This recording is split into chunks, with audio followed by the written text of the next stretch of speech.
That shouldn't matter. That shouldn't matter. Make a tournament. Okay.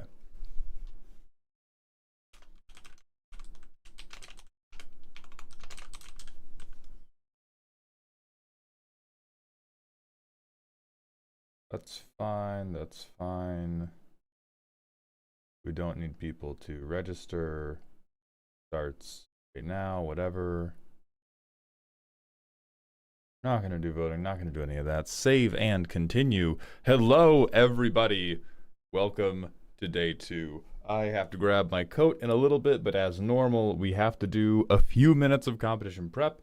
The time I was going to spend prepping, I engaged in what I thought was a good faith back and forth argument about the nature of caffeine, and then it was revealed to me that this person was an annoying fuck-ass debate bro.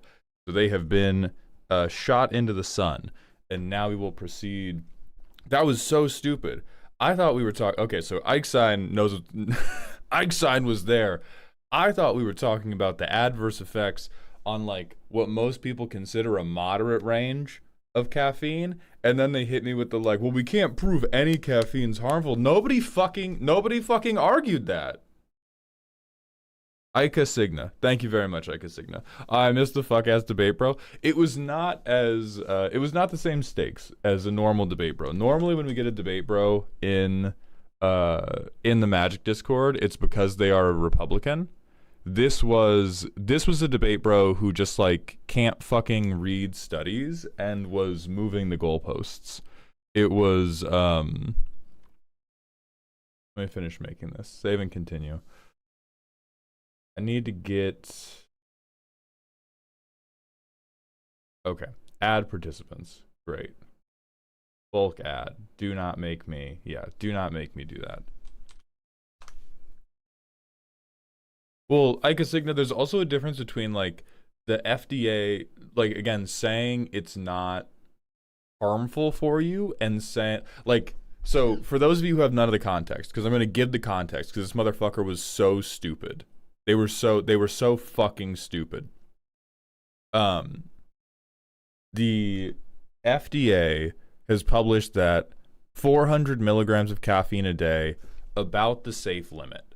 And I was like, oh yeah, a lot of people will take that much for a really long time, and it's still bad for you, even though having 400 milligrams of caffeine at any given point isn't gonna like ruin your life or kill you. It's not like the amount, like the speed limit on the highway is 70 miles an hour. You shouldn't try to go 70 miles an hour all the time.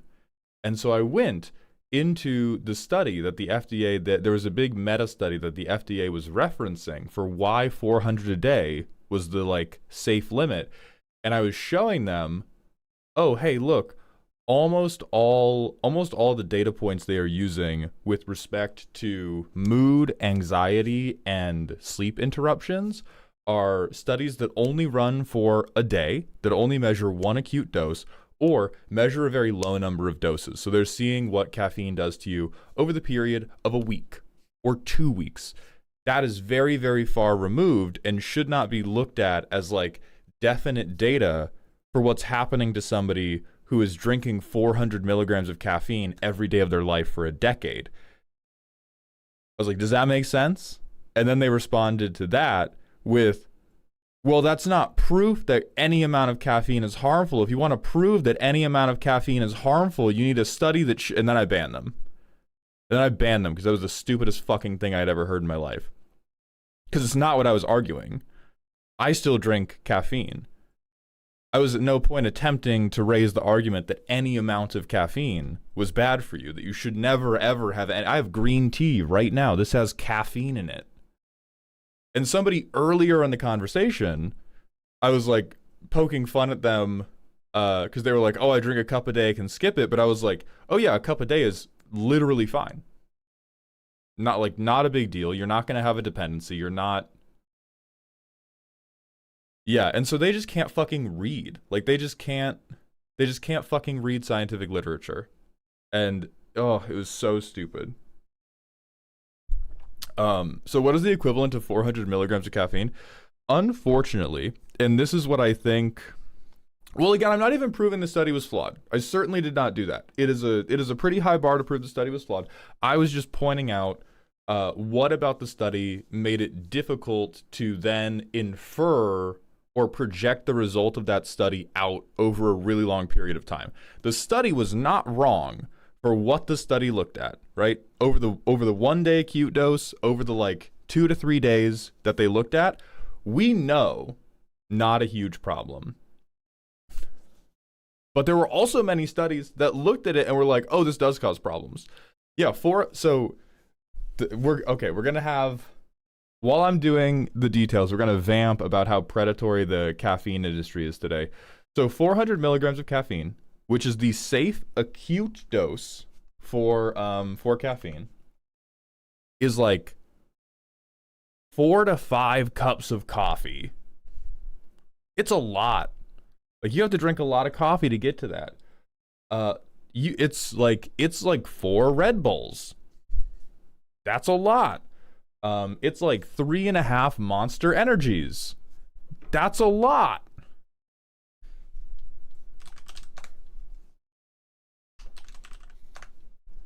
It's like 1 Reign.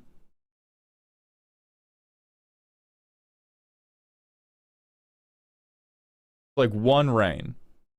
Reign's 300, so a little over 1 1.33. So like my main beef with the caffeine industry is like caffeine is a very useful drug. Caffeine is a very useful and helpful drug that can make you better at quite a lot of stuff. Yes, 1 Reign, 300 fucking milligrams of caffeine. An energy drink I really like that I don't drink anymore. These bitches 200 per can. There has been this very steady arms race of caffeine where all of these energy drink companies are like fucking outdoing each other because they're trying to appeal to chronically stressed adults and teenagers who need to like really fucking feel it to make it feel like it's an energy drink. So I've met people who they are not making this explicit connection. I am in good faith debate mode right now because I'm so worked up.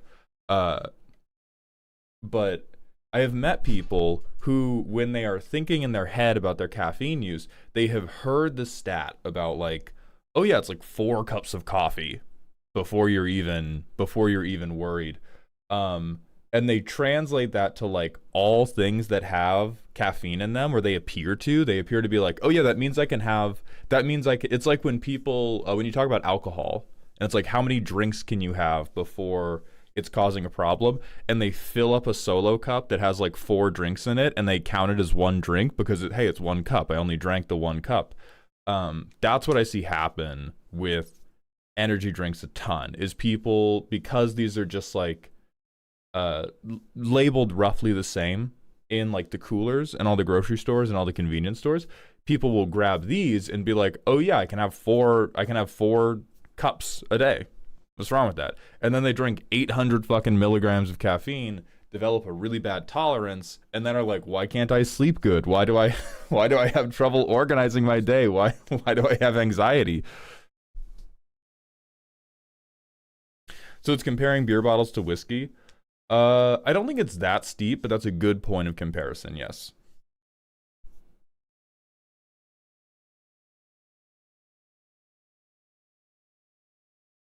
So if we were like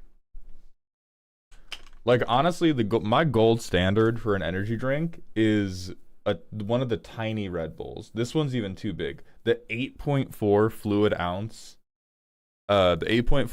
ounce can of Red Bull. Great. I think that's like 80, 90 milligrams. That is a cup of coffee. That is a cup of coffee energy drink. You can have one of those. I would be amazed if anybody who did not have a pre-existing heart condition had adverse effects from that. Most people could have multiple of these in a day. I would not recommend it chronically, but acutely you're going to have no fucking problems. But because you could do that with the OG Red Bull can, people will then be like, oh yeah, I'm just getting a different brand of energy drink. How different could it be? Reign has nearly, I think it's 3.5 if you do the, like 3.6. One can, the standard can of Rain Energy has 3.6 times the meth as this Red Bull can. Bonsai Buddy, thank you for the tier 1 sub for the second month in a row. Welcome back to the dog home. Yeah, 3.6 times. So what if I space out my drinking of a standard Monster can over the course of 5 to 6 hours?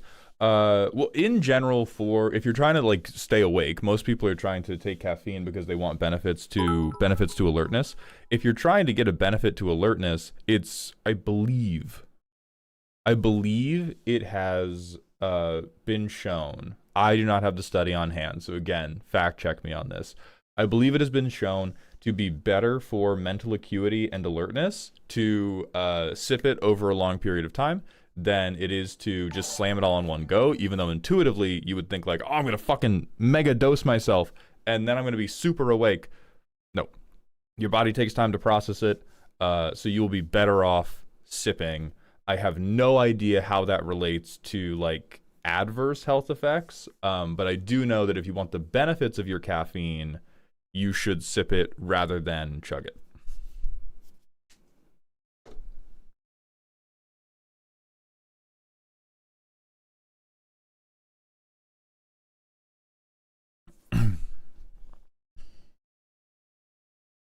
Mauled Emergency Medicine has demanded I consume 2 to 3 energy drinks a day. I work from 4 a.m. to 6 p.m. 3 to 4 days a week. It's a brutal schedule. Yeah, that's an evil schedule, dog. I'm not going to act like that's something that should be or would be doable for me without caffeine. That sucks. I hope that you are able to bring that caffeine usage down because it's definitely bad for you, but I can see how you're getting put into a place where it does not feel like you can do anything else because you can't fall asleep on the job. You can't not show up for work.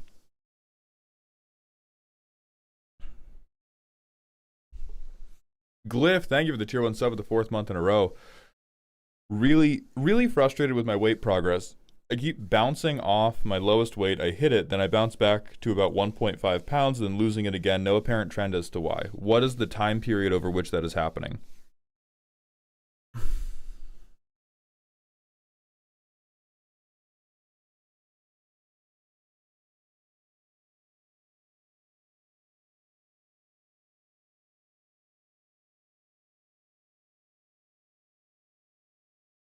Okay, we got to do the manual ad break.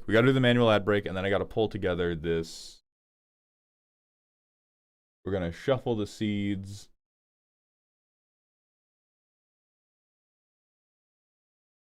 Then how do I start this? All right, here are the seeds. We are going to have good old Dusk facing off against Wasi. We're going to have Wa.A. Stevens facing off against Ika Signa. We're going to have Real Moth Girl facing off against Tetle D. We're all going to watch The Pit together on HBO Max after this. We have Quickshelf versus Autumn Breeze, Starry-Eyed Nightwing versus Fluffles, Ganon the Great versus Comey Turtle, Huffdud versus Samsuna Atori, and Carl versus Jacob. I like how the two most normal names have to fight each other.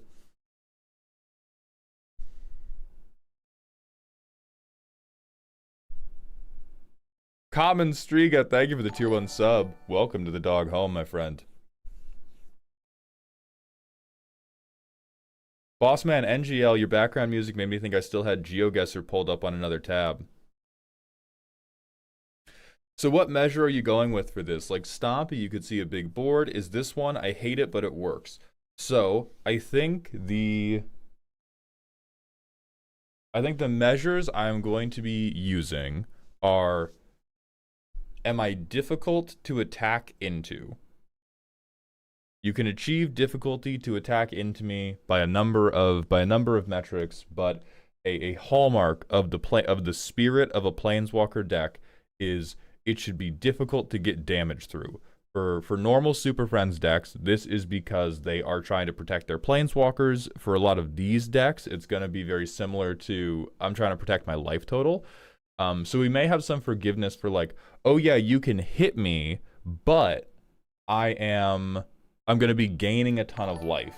I'm going to be like stun countering your stuff. I'm producing a lot of blockers. I know that a lot of Super Friends decks will use things like propaganda effects.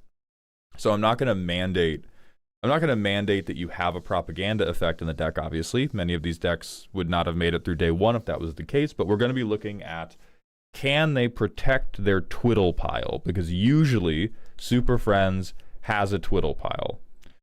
Aika, we're super not going to be judging 1v1. Like, we're not going to be, like, putting the two playtests next to each other and going, who's in a better position right now? You are the one who wins. The playtests are meant to showcase the play patterns of the deck. The other thing we are going to be looking for is inevitability, right? This is the most, I would say, one of the most important parts of a Planeswalker deck, and one of the most annoying is you're definitely going to win. It's going to take a fucking while. It is going to take a goddamn while. So ironically, if you have the game locked up by like turn 5, that's going to be a problem for these decks. Because that is not how Super Friends do. If we want the Super Friends deck to be embodied, if we want your Super Friends deck to embody the spirit of Super Friends, what I want is something on board where you can point to it and go like, yeah, 8 turns from now, you're mega fucked, bro. In combination with the difficult to attack into thing, we want something that is going to show how you can maybe protect that. And then there will be general playability. Like, do I think you could survive at whatever bracket you have lined out? A lot of that will overlap with the other two categories, because the other two categories are mainly dealing with like, hey, can you protect yourself? And do you have a proactive plan you are attempting to drive forward? And so the third pillar would be more along the lines of Super Friends being annoying. Like, do we have too many words? Do we have too many abilities? Do we have stuff that people aren't going to want to listen to you doing, but will matter? Jesse Callahan, we do sell that. That is a thing you can buy on Ko-Fi. Every Sunday at noon, we sell those. We sell on-stream roasts, which are more comedic. We also sell off-stream deck reviews. I think for this week, I'm not going to sell any deck reviews today because I am behind. And so I need to get the backlog handled because my jaw problems got really bad right before the tournament started. So I had planned to do a lot of work right before the tournament and then could not do any of it. And now we're doing the tournament. Samsuna, if your deck is very, very convoluted, you can attempt to backseat. I reserve the right to not listen.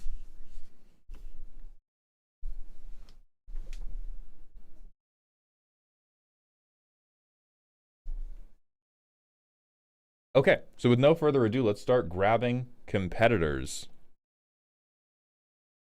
First up is going to be good old Dusk and Wasi. So let me go to the Google Sheet for this.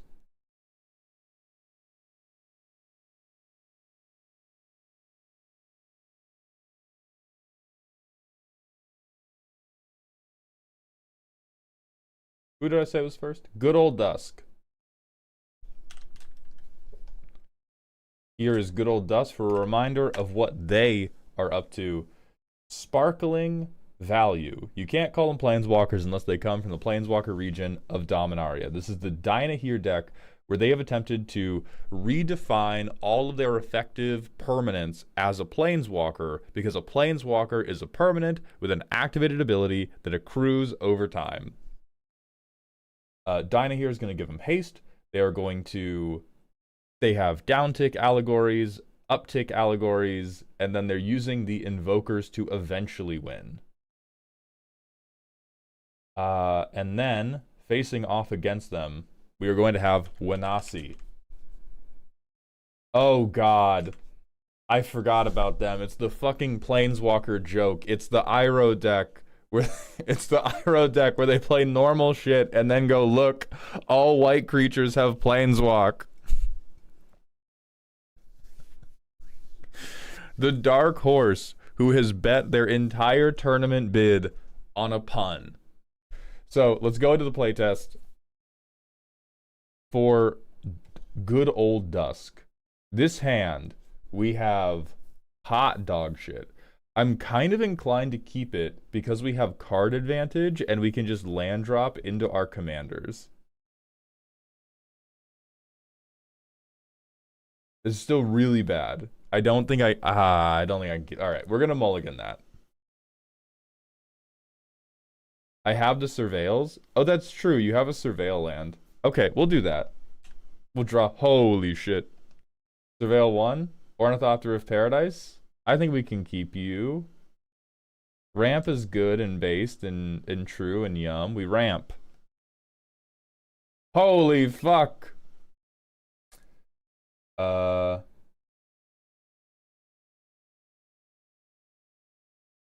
don't even know if we want to get Dinah here. I think I go look for another surveil land. I need to draw something better.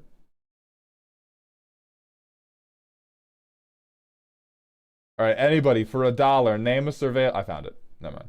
Fuck y'all. What's coming up next? Another fucking land. Alright, we get our first planeswalker out. Jesus God, I do not wanna Thassa's intervene. I think we wait and we maybe Thassa's intervene, or we draw 2 cards with our planeswalker's activated ability. Next turn.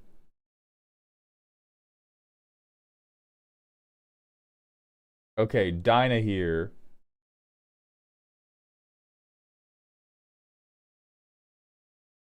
Walking Atlas.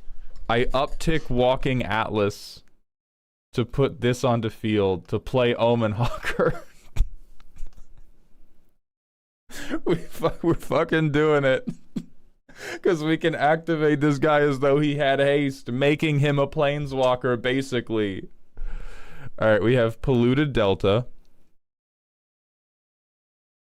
You should copy it. You can't. You can only copy stuff that you spent 4 or more mana to activate. That is not true. None of you can read. I can copy this ability. I can copy the Archaeologist ability. Alright, I'm gonna play a Surveil land. Okay, a Planeswalker's there. I'm gonna tap 2. I think I pay 3 to get this guy into my hand. I will activate his ability, and I will copy it. And I will draw 4 cards. I will put this land into play. I will Mist Meadow Witch. And now I will shock in Steam Vents. Alright, so what do I have on board? I have a Dork. I have uptick card draw. I have uptick land drop. I have downtick flicker something. We have a full hand. Can we could board wipe. Ruining our chances of winning this game, but we could do it. What does he flip into? 2 damage to each opponent. Almost nothing. People are hitting you in the face super easily. I think that's kind of true. We could have chumped with these guys early. But yes, we are not protecting very well. We have a 3/3 who kind of sucks. So if we consult and we do 1, 2, 3, 4, 5, 6, 7, 8, we have 9 cards we get to look at. We can get Mother of Runes. We can get some lands. We could get more deck access to look even deeper. To cope and pray and seethe. I'm gonna get that.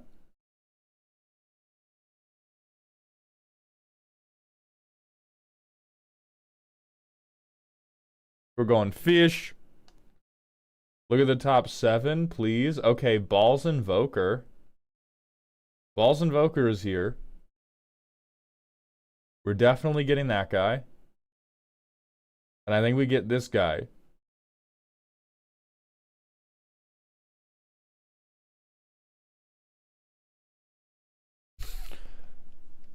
Worn Power Stone. Jesus. Walking Atlas, my beloved.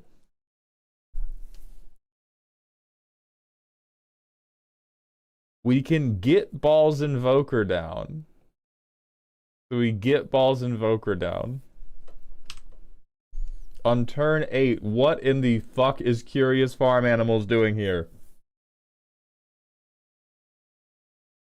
Woof. Alright, we got 10 mana, 12 mana, no lands to put in, 13 mana, 15 mana for abilities.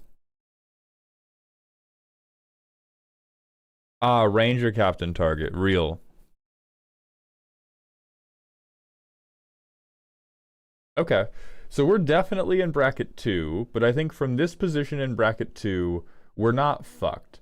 If somebody else is trying to snap win the game, we can kind of repeatedly fog them with Mist Meadow Witch. Like if you have a Stompy player, I can fog their biggest dinosaur over and over for only 2 mana once I get Zerta down. I have card draw, and I can just kind of like pass the turn, and I'm kind of doing instant speed Planeswalker stuff in this deck because I pass the turn to you, and then I choose how to use all this fuck-ass mana. Okay. I kind of get that. Doesn't the cost reduction counteract Dynahere's copy? In some cases, yes. So it depends on the thing. Like Ball's Invoker, it still costs more than 4. I think being unable to copy with Dynahere is all right compared to being able to do it for cheaper, because there's sometimes where you're just not going to have the mana, and you would rather, like if it costs half as much, I would rather just activate it twice than get to copy it because I spent so much mana. Spend 4 mana to get 2 versus 3 mana twice to do 2. The only one that's really a thing for is Mystic Archaeologist, and it's still pretty fine.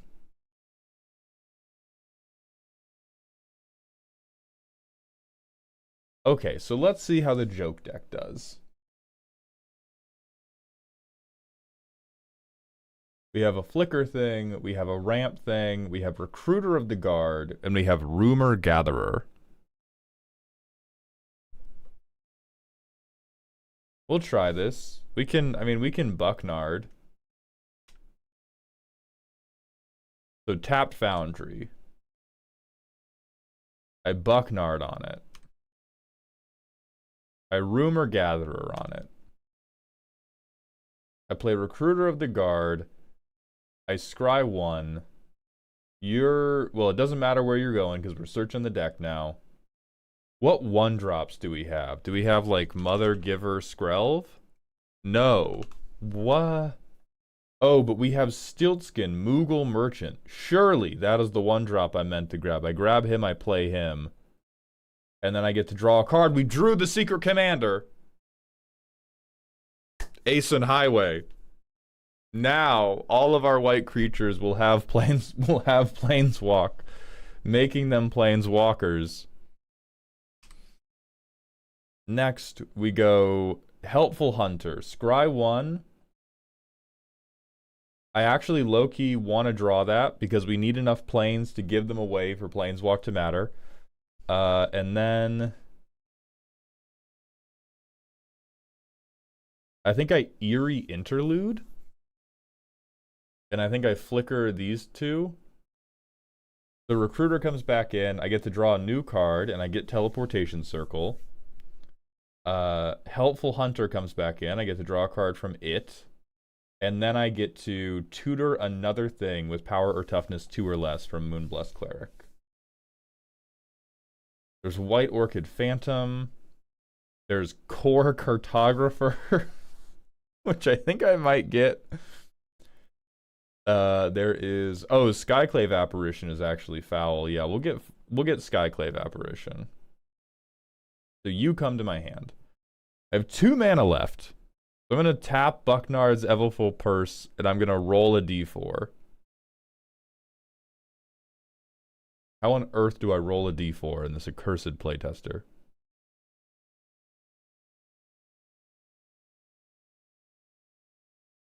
Four! Jesus. So we have 4 treasures to use. I think... Oh, this... Hold on. Eerie Interlude happened at end step. So our turn is passed by the time Eerie Interlude has resolved. Okay. Then we have to go to our next turn, but we have 4 more mana to do... 4 more mana to use on our next turn. This is gone now. I think Moonblessed is probably meant to find this. So I think I would go Skyclave, Circle, crack 1 treasure, play this. So I get to scry 1 for Skyclave. I don't think I need you right now. I think I have enough draw power. When Tataru Taru comes in, I'll draw from Rumor Gatherer. I'll draw again from Tataru Taru. Dauntless fucking Scrapbot, dog. I Skyclave Apparition something. I go to my end step. I can either flicker Skyclave or Tataru Taru. I also make another tap treasure. So I think I flicker Tataru Taru. I get another tap treasure. I get another card.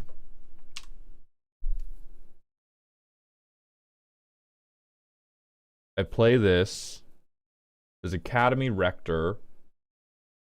I mean, is now time to do the bit? Like, I think we're getting close to... It's turn 6. It's getting very close to the time we do the bit.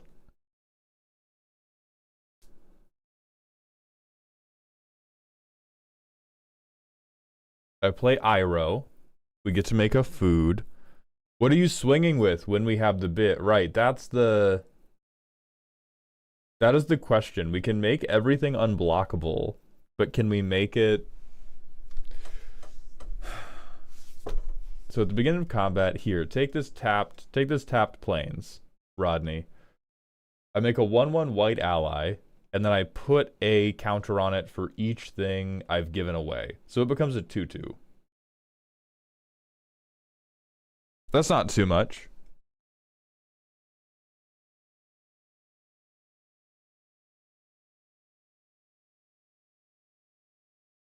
And I mean, I have the mana that I could have played all white creatures gain Planeswalk. Unblockable hit somebody for 12. Shut up, shut up, shut up. This is our greatest victory. This is our greatest victory. Shut the fuck up. Oh, the purse also gives a counter. That does matter. So this is a 3/3. So what I may have done wrong in the playtest is this guy's making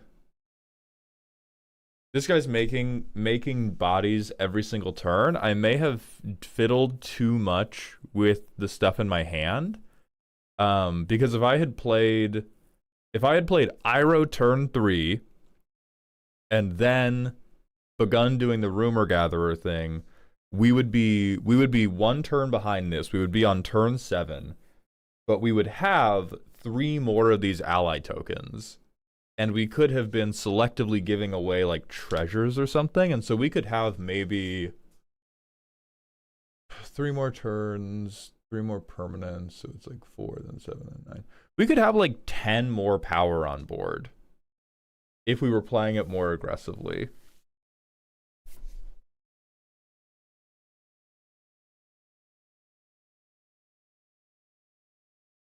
And then I play this and I tap it and I draw to Dirtlemore.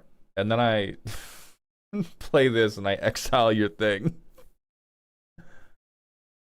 And then end step, I'll just flicker the hunter. No, I'll flicker to Tataru because I want to get these tapped treasures to give away too. Then on our next turn, we get this. We can Semester's End as well. That's kind of cute. This feels more like being slow than Dirtling. Feels like we need more wheel spinning to be Dirtling Planeswalker style. I don't know about that. We've flickered a number of permanents. We have chosen interaction targets. We have scryed like every turn of the game. We have given opponents cards. We have made tap treasure tokens. We have searched our library twice already, and we could have searched our library an additional time. Like, that's a lot of shit that's happening to be like, yeah, I have unblockable 1/1s. That feels at least kind of correct with the type of dirtle we wanna have happening here. So from here, we could, like, Semester's End, we could Moonblessed Cleric to see if there's anything. We get to scry 1, doesn't matter because we're going to search our library. Is there any other enchantment that is going to Conclave Tribunal, which is rude as fuck? Airbender Ascension, which is dirtily as fuck. We can get more removal. Is there anything proactive we can get? I don't know if it's better for there to be something defined. No, there's not. That's pretty super friendly, dog. We don't have a single anthem we can go find to make this better. Man. And we've had like a full hand this whole game. Measle TTV, thank you for the Twitch follow. Welcome to the doghouse. Okay, so I think on the counts of can we protect ourselves? I think the Planeswalk deck does it meaningfully better. We did not do this in this playtest, but we do have more bodies that are throwaway guys because our commander is producing bodies every turn. That is also kind of another type of symmetry between it and Planeswalkers that make their own tokens. So if we play him early, we have like not infinite, but we have a chump blocker every single round. And we have a lot of other creatures we don't give a shit about. Do we have a proactive, inevitable thing?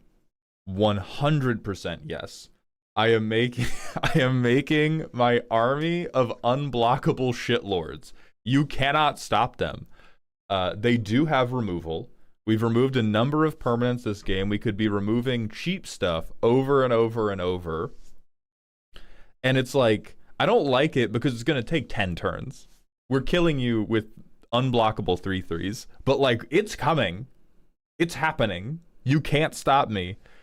And then are the turns annoyingly long? Hell yes. We got to shortcut a lot of this, but if you had to do what this deck was doing in paper, the tutor piles we would be creating alone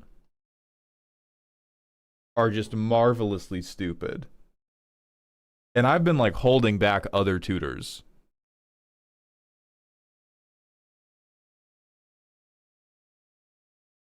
So this gets really, really high marks in my mind. If we go to the other deck, do we have the defenses? Kind of, but not really. Like I said when we were playtesting it, we have guys we can throw in front. We can throw them in front of the chump train. We really don't like chumping any of these guys. Like the Iroh may not like chumping his 1/1s, but it's not going to cause massive problems. Like, we're still going to get going. If we chump with our ramp piece, we were going to get kind of fucked in the early game. If we chump with, like, we can't chump with Ball's Invoker. We super don't want to chump with Mist Meadow Witch. We definitely didn't want to chump with this guy. We certainly wouldn't want to chump with this guy. So I think our best angle of defending ourselves is I have a lone 4/4. And we also didn't really hit...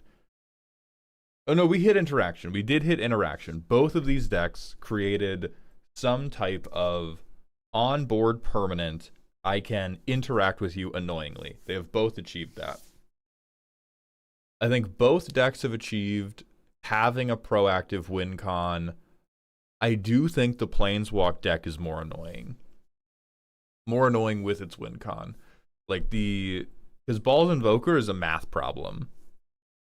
It's a sick math problem, but it does boil down to, okay, if they can generate enough mana, we're just all dead.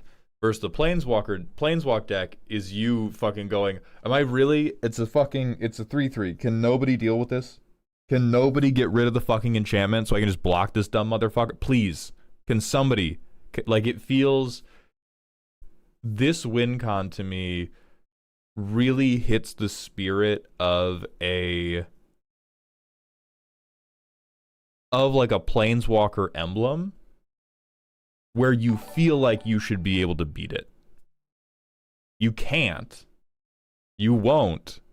But you feel in your heart of hearts that there's like no way something this dumb should be able to take over the game and win.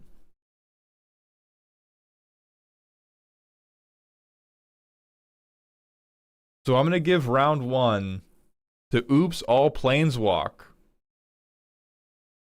With a heavy heart, we're going to disqualify Sparkling Value, and the pun deck is going to move on to round 2. Congratulations to Wasi. How do I pick who won? Start the tournament.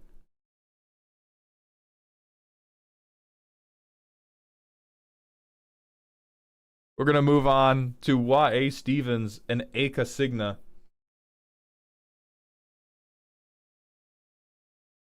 Oh, you two are right next to each other. Perfect. So what did Wasi Stevens send in? What did Aka Signa send in? This is Challenge of the Shriner Friends. This is one of the most Ratatouille entries to pass through. Wasi Stevens accurately identified, hey, the closest play pattern to Planeswalkers is Shrines. They are basically creatures that dirtle a lot and make a lot of value and want to pillow fort, so I just did Shrines. So we have EDH Rec Shrine deck versus the Space Family Goblinson. How the fuck did you write? This is Super Friends because it delays the game as long as possible, forcing your friends to stay at the table longer.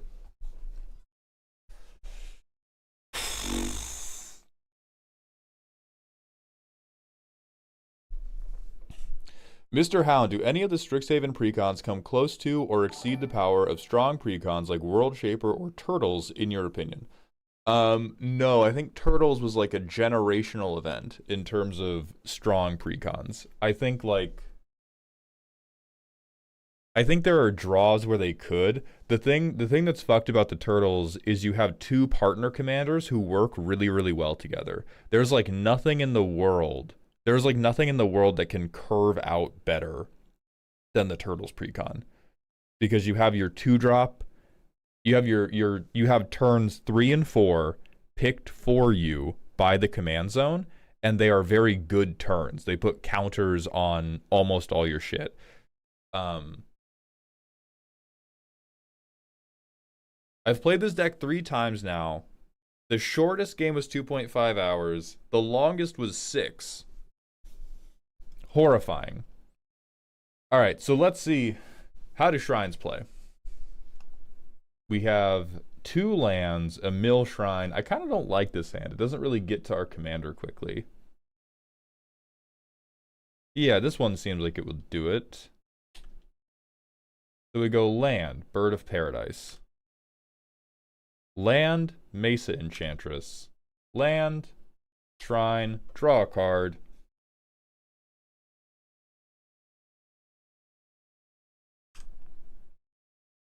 I'm going to play this on the white side because I have a lot of green. Shrine, draw a card, make a shrine. And then Farseek. We're going to pretend I can get this with Farseek.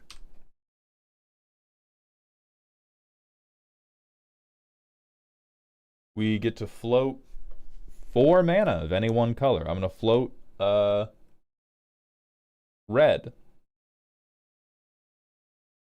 Or no, I'll float black and I'll play this. I'll play Honden of Night's Reach. I'll draw a card. I'll make a shrine. I will 1, 2, 3 Verduran Enchantress. Pretend I tapped this correctly. I'm so sorry. Go Shintai of Lost Wisdom. Draw 2 more. Make another shrine. Look at me. La-di-da-di-da. Oh, by the way, at the beginning of my upkeep, somebody discards their whole fucking hand. Somebody discards their whole fucking hand. I did not pay for Lost Wisdom. Who cares?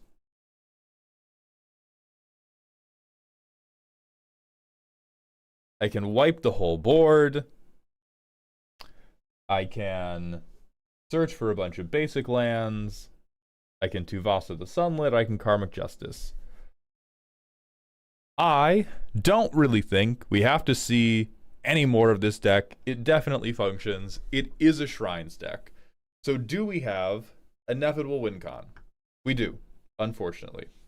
Do we have an ability to defend ourselves? Yes, we do, 100%. We're making a ton of chump blockers. We are, and we can just board wipe.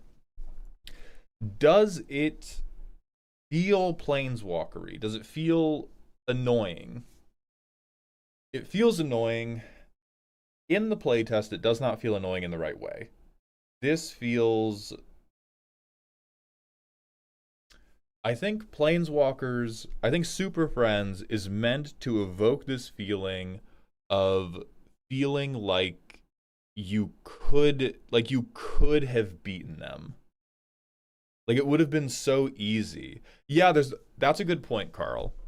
That's a very good point that I think highlights what I'm feeling right now. There's not a lot of choice making going on. We're not dirtling very much. We're just vomiting. Like we have everything we're doing is good, but there is not that same feeling of like uptick, downtick, or in the deck of Planeswalk with Iroh, like, oh, what do I flicker? What do I target? What do I give away? I think the only choice we really had to make here was like, which thing in my hand do I want to play for free?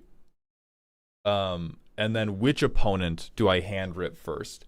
But there's also not the feeling of, like, I think a Planeswalker deck, a Super Friends deck, should look shitty until it all comes together. And then when it all comes together, like, it should give the feeling of, you guys know in anime, the bad guy who's very beatable, and then the heroes, like, dick around a little bit too much, and then they're totally unbeatable. I feel like it should evoke that feeling. And this deck to me just evokes a feeling of like, hey, guess what? I'm playing better cards than you. Turn one, I'm playing a better card than you. Turn two, guess what? Better card than you. Turn three, guess what? Better card than you. Turn four, guess what? Synergy piece. It's, yeah, Vegeta lets Cell become perfect. That's what I feel like a lot of people do to Super Friends deck. No, there will be no Roast Raffle today. J Snake, thank you for the Prime sub. M18 Hellcat, thank you for the 11 month at tier 1. Welcome back to the Dog Home. And Zilla, thank you for the 16 months at tier 1. So maybe a good way to summarize this is too straightforward.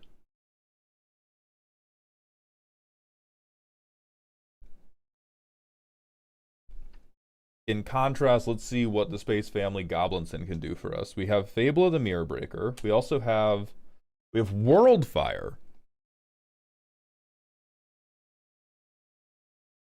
Vexing Shusher. That's kind of funny. I don't really want to play him. I'm going to surveil him. There's a fucking land. Great. We can copy something. We have Isochron Scepter. We make a guy that makes a guy. Isochron Heroic? I don't think that's good enough yet. We will eventually, but we're not going to yet.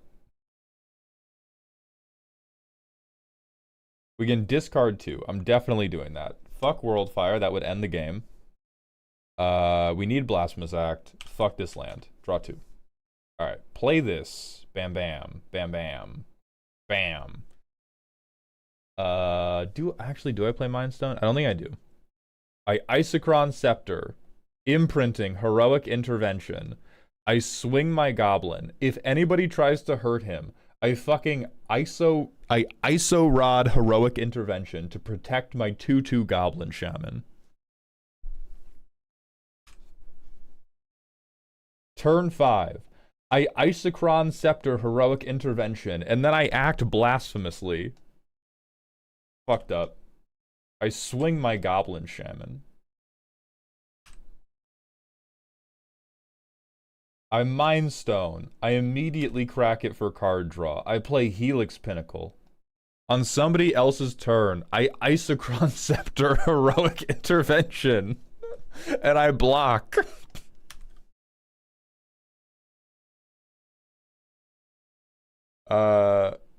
I will copy Goblin Shaman. I will swing both of them. I will Heroic Intervention, if need be, to protect them. We could dump some mana onto this. We're probably at like 10 if I'm dumping the extra mana. We probably have to hold up blockers now. So I'm Isochron Sceptering all over it at some point.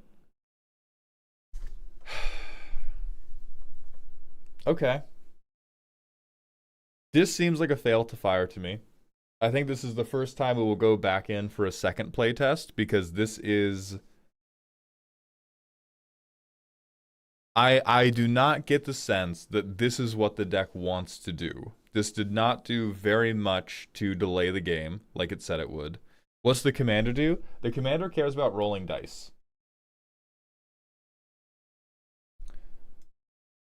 Okay, so we have end the turn during our turn.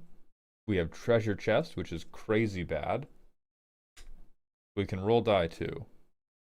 So play this exploration tap land. We have a fucking storage counter.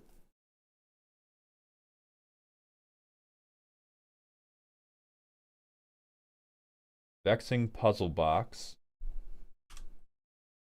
Oh shit, Glacial Chasm. We have an out now? We have an out now? It's fine? Wowza. Turn 3. We have Deflecting Swat. We're losing life to Glacial Chasm now.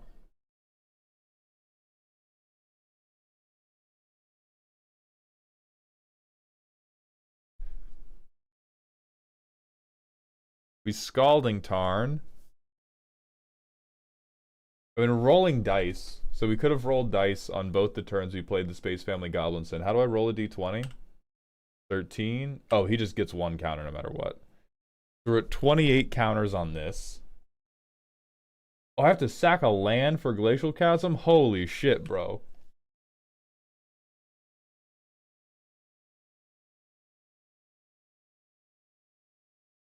Holy fucking moly.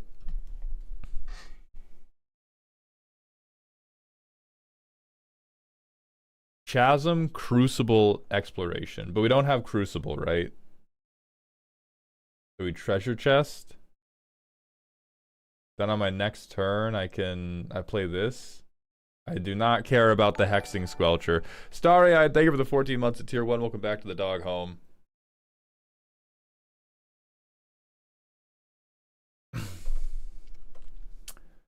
I'll pay all my mana to sack the treasure chest and roll a d20. We rolled a 5. I make 5 treasures. Okay.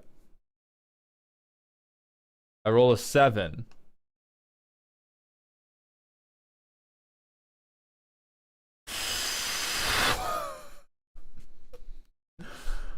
Okay, Finale of Promise. Do I have any? I don't have any instants of sorceries in my graveyard that would matter, but it does mean I can go Sundial. I have 5 treasure tokens.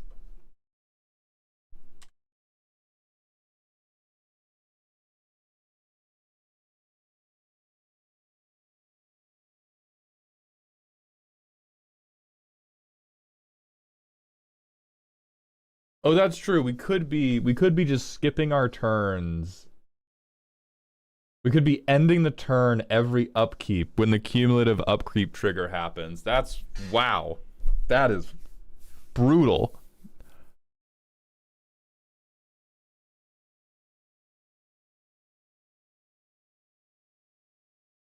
Okay, so we have some number of counters. We have some number of counters on the puzzle box.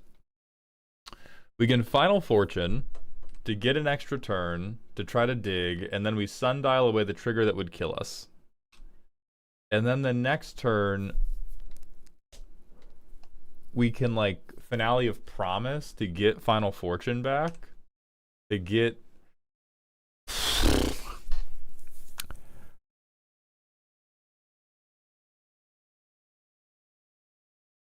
yeah, we can sundial.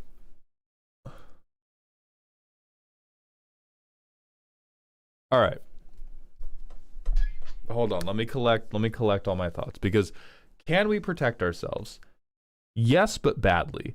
It does not seem like we have a cohesive strategy to protect ourselves over a long period of time. It seems like we have a number of 3-card combos that are able to protect ourselves if and when we find them. The first playtest, we kind of half found them. We had 2 indestructible 2/2s. I don't think that stops very much. This playtest, we cannot be dealt damage. I think there's a decent shot of that. I do think you're still losing the game no matter what. The puzzle box doesn't matter. Like, you tutor whatever you want from the puzzle box 2 turns ago. Same difference. This is, again, shortcuts I am doing to not have to spend the additional time working through the nuts and bolts. Dog. I promise you I know. Yes, I'm aware. I'm aware. You have an Isochron Infinite. That does not change. Like, what we're talking about right now is is how we got here, not what is the top output you can produce. So can we protect ourselves? Not really. We have some ways to. They are relatively narrow. They require combo pieces to pull up. And it is not so much difficult to attack into us as we sometimes have a lot of like we are difficult to attack into like a blue player. We are not difficult to attack into like a Super Friends player. For proactive, inevitable end. We have that, but not really. As you said, the deck is not designed to win. It is designed to eventually make everybody concede or make the game go as long as possible. So you have created like win conless stacks, which is another archetype people hate. I also do not think is very Super Friends coded. The thing we have hit upon that we have done the best is we are annoying as shit, brother. We are, hey. You tell a man, I know you're in solitary confinement. We've gotten you a deal. You can leave prison. You can go back. You can go back to your family. You just have to play 5 games of Magic the Gathering against this deck. They are going straight to the execution chamber because they are murdering you after like 2 games. I unfortunately don't think that is enough. I really want to give it to you over Shrines, but I don't think I can in good conscience because our dirtling is not the right. We are doing a different flavor of dirtling. Like, the thing is, it's not Super Friends coded at all. It is, you have argued for a different interpretation of Super Friends that I do not feel has come through in the playtesting. This, to me, feels like Stacks combo. Which I'm not saying is a disqualification, but yeah, we're not having, like, this deck is not creating much of a feeling of like, oh, I'm up-ticking, oh, I'm down-ticking. It feels like I'm pulling the lever that lets me cheat at Magic. Which is a very solid way of annoying your friends, but does feel like a totally different vibe than what we're going for. So, Y.A. Stevens, you are winning the round. Shrines is going to advance to face off against Planeswalkers. Next, we have Real Moth Girl and Tetle D. What's Real Moth Girl sent in? The Brain Rot. This is the Marina Vendrell deck. Lovely.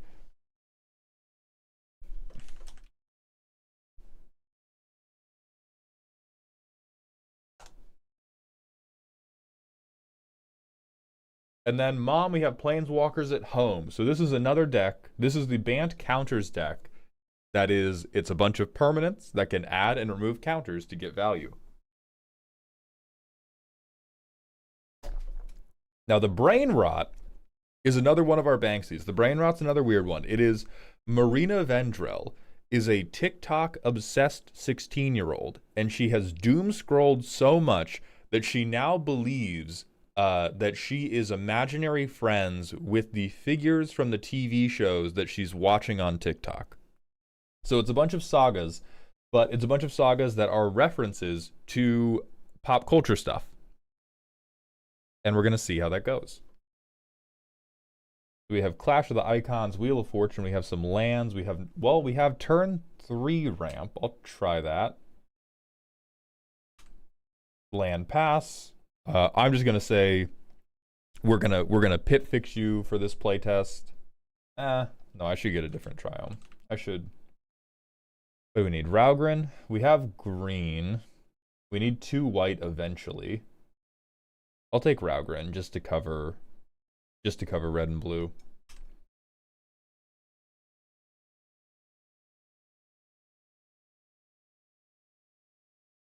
All right, Triumph.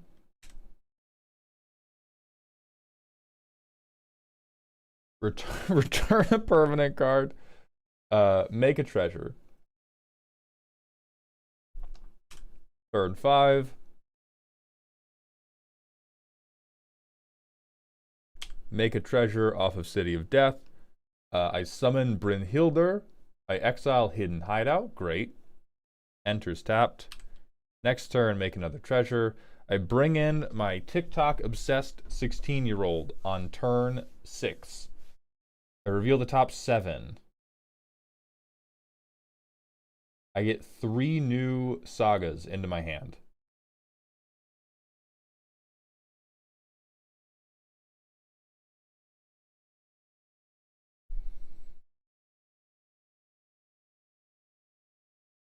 And then, okay, creature spells get haste. That doesn't matter. I make another treasure. I did need to discard the hand size. So what would I have discarded?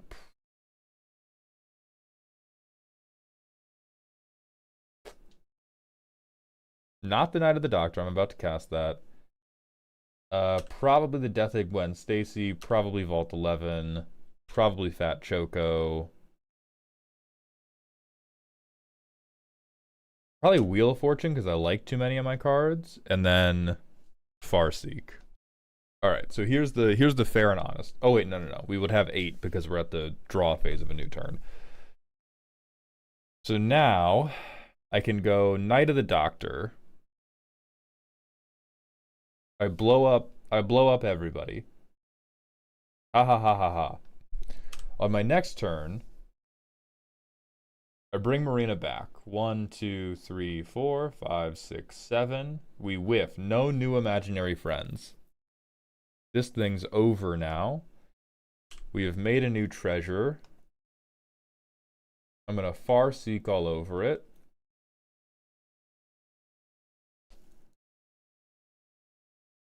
I mean, it's probably not a pointless board wipe. It's probably not a pointless board wipe. It was turn 7 in a bracket 2 commander game. Yeah, City of Death I think is probably out now.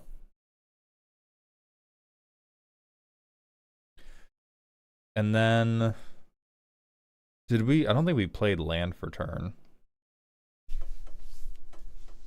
So that's turn 8 about. We played some lands.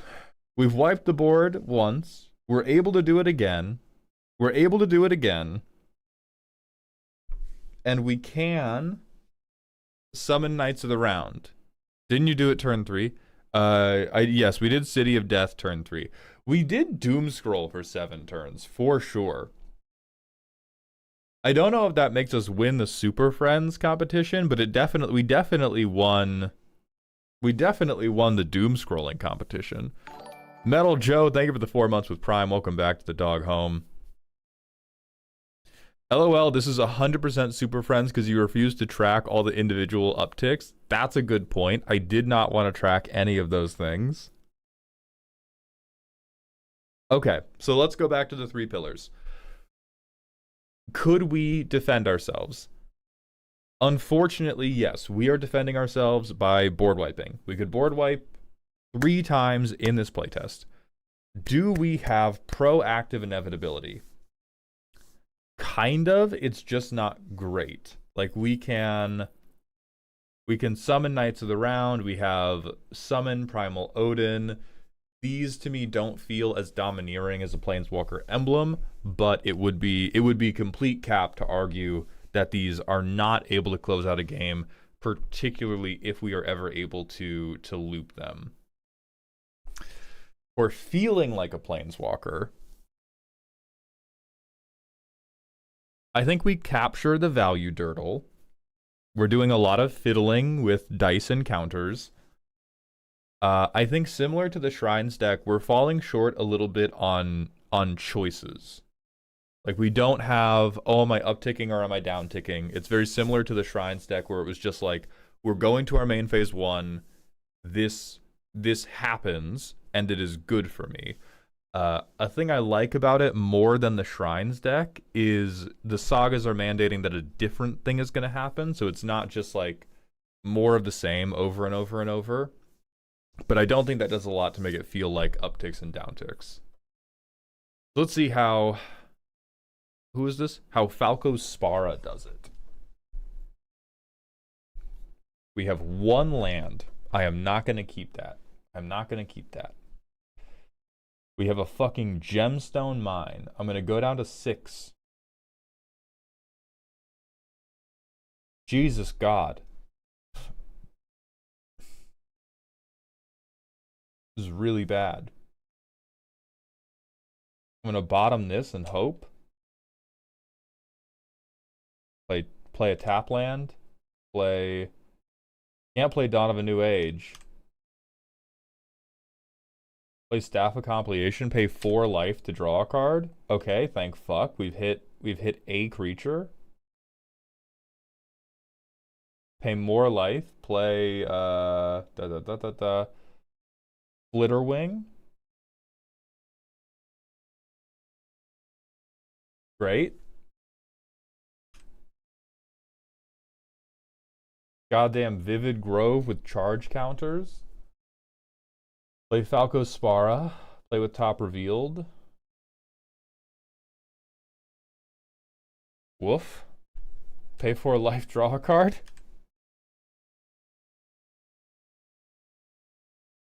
Planes.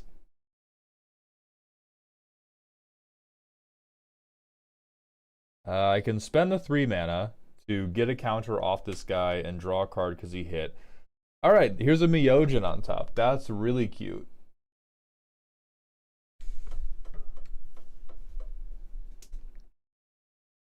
Can we do anything else? We could Noble's Purse. We could Smell Fear. I think we Noble's Purse. It has coin counters. Alright, we can Myojin of Towering Might. And we'll put 1, 2, 3, 4. 1, 2, 3, 4.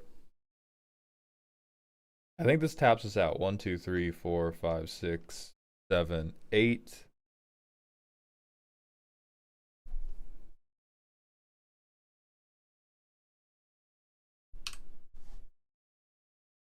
At long last, we will play something off the top of our library by removing the counters. So we take 1 off to get Glenelendra Guardian.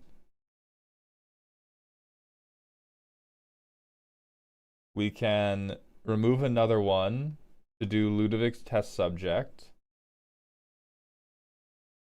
Okay, and now we can hold up a counterspell.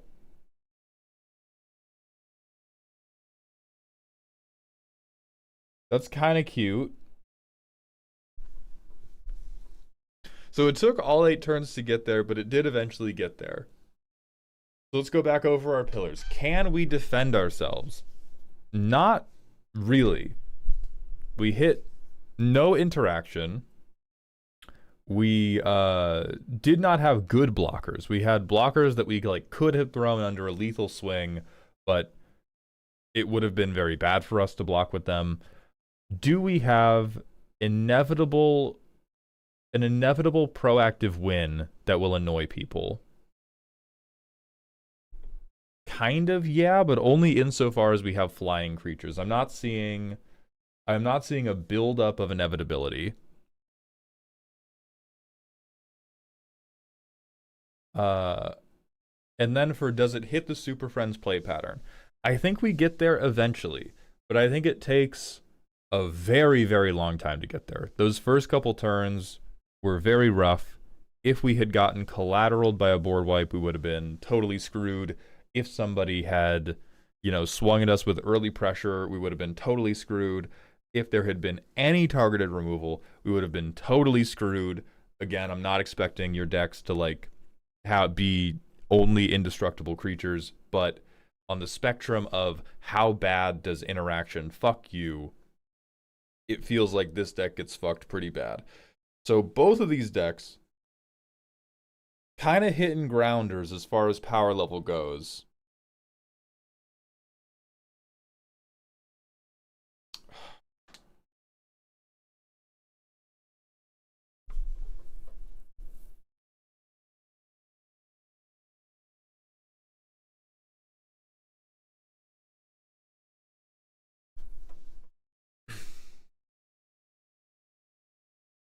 I think for this round, I'm going to give it to Doomscroll on the basis that Doomscroll was better able to defend itself from all of the natural predators that are going to exist in the environment.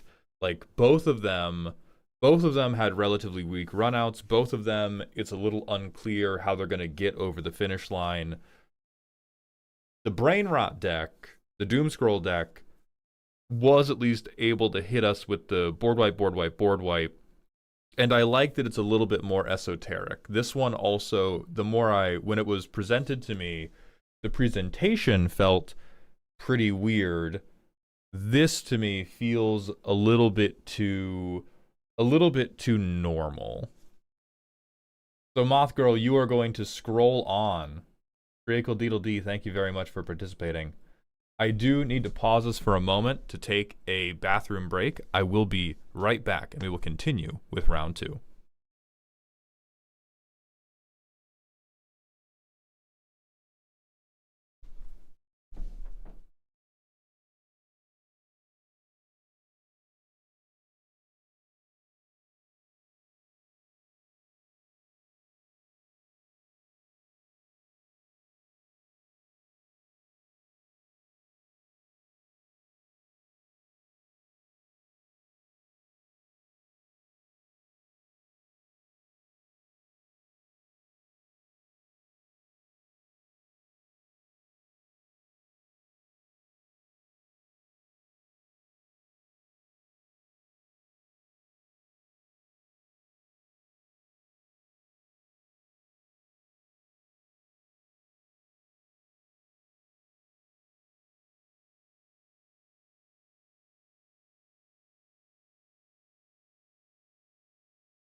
Also, silly me.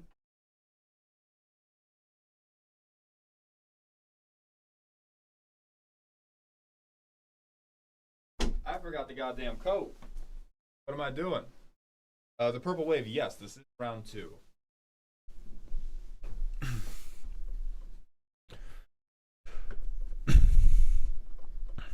Okay. Da, da, da, da, da, da, da.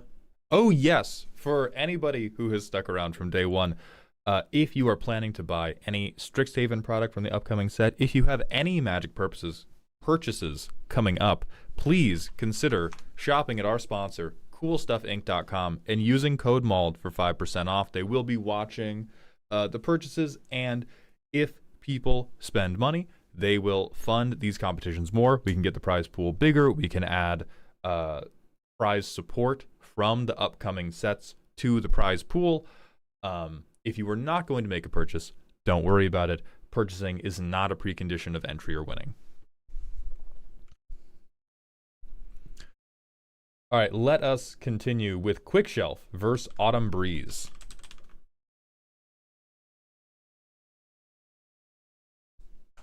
Quickshelf has sent in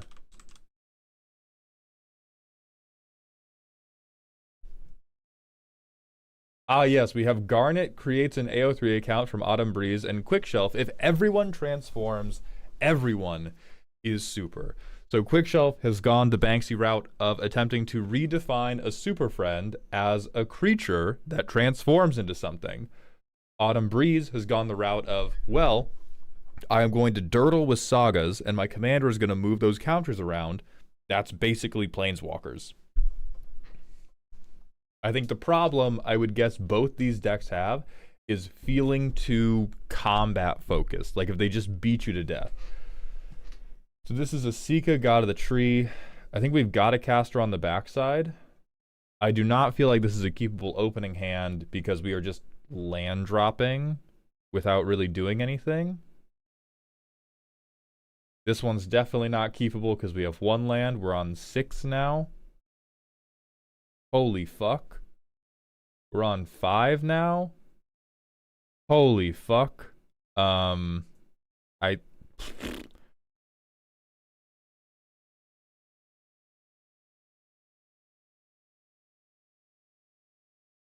Okay, we get Ashling, but we don't have red to play her. There we go, we have red. We don't have blue to flip her. We don't have blue to play Emmett Selk. We can Asika, God of the Tree, though. Now we can tap Asika to pay the blue to flip her. We can get O'Hare Caslam.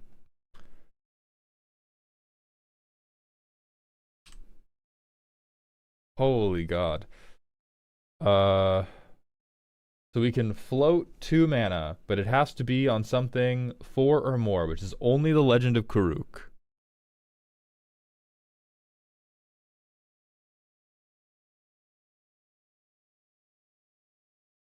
So we swing O'Hare Caslam. We get in for, I'll say the full 6. 3, 4, 5, 6. We hit Yekt. We get a 4-3 out. Are we spending this mana? I think I'm tapping. Oh no, because I need this tap for any... God, how the fuck do I do this, man?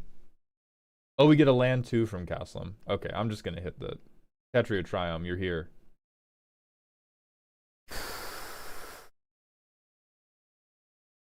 Crystal Fragments. Emmett Selk.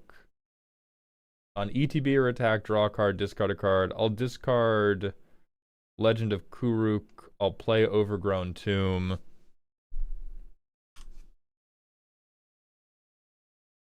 Okay, so now...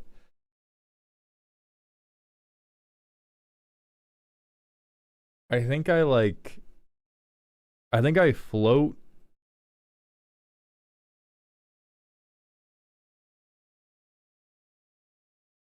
I think I float a bunch of mana. Like, I need to float 8 mana here. So I have 6 lands. I need to float 2 from creatures. I use Jill to get a Sika back to hand, and then I play a Sika on the backside.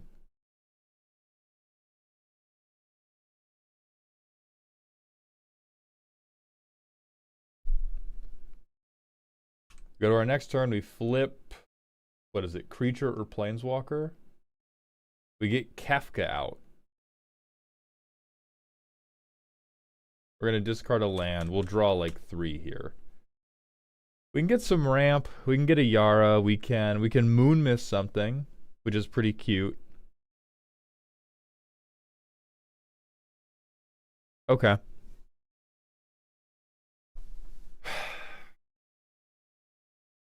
That did not feel great. We did have to mulligan down pretty low just to get a hand. Oh, moon mist is everyone. Oh, it's all humans. Okay. So we would transform these 3.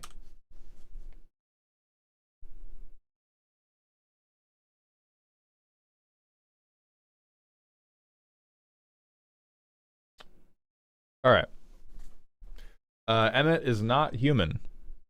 I do not believe it would hit Emmet Welk. He is an elder wizard. Yeah, bro is arranged differently. Nope, Thunder. Not a human. This says, unless there is... Yeah, he's not a human. He is an elder wizard. Bro is old. Okay.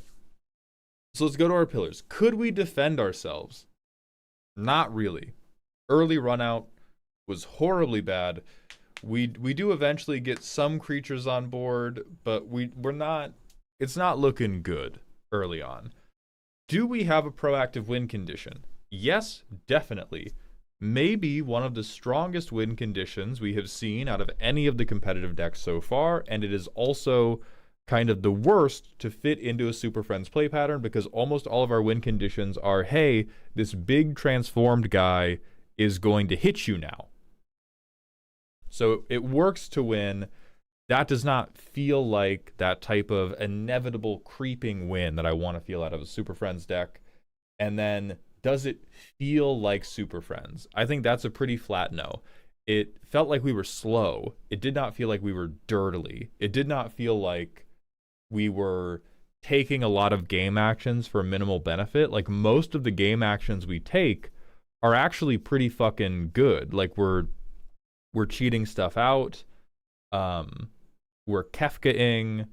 I think the dirtiest thing we did was bounce our own commander to get the Prismatic Bridge out, and even that is like value town.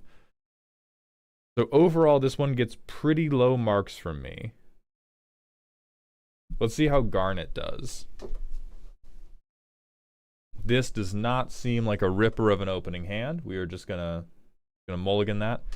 So here's the free mulligan. Why can't you guys build land bases? Why not? I'm gonna go down to 6. Okay, thank fuck. Thank fuck, man. I'm gonna bottom this land because now I have too many lands. I play a green. I play a white. Bam, Garnet.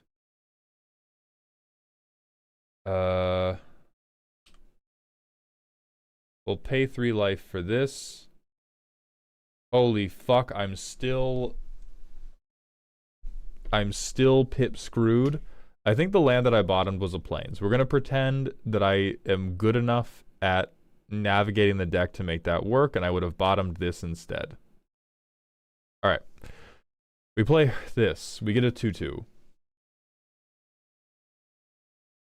We swing our commander, take the lore counter off. She becomes a 3/3. And now this is reset. This goes back to 1. We make a new 2/2. We don't have any lands. Kinda sucks. But we get a secret rendezvous. Draw 3. I'm gonna play this dual land.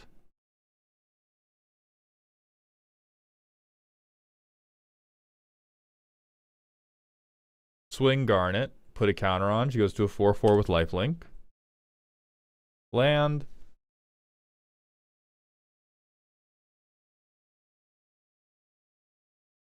I think I will go Verduran Enchantress Satsuki to set up my next turn.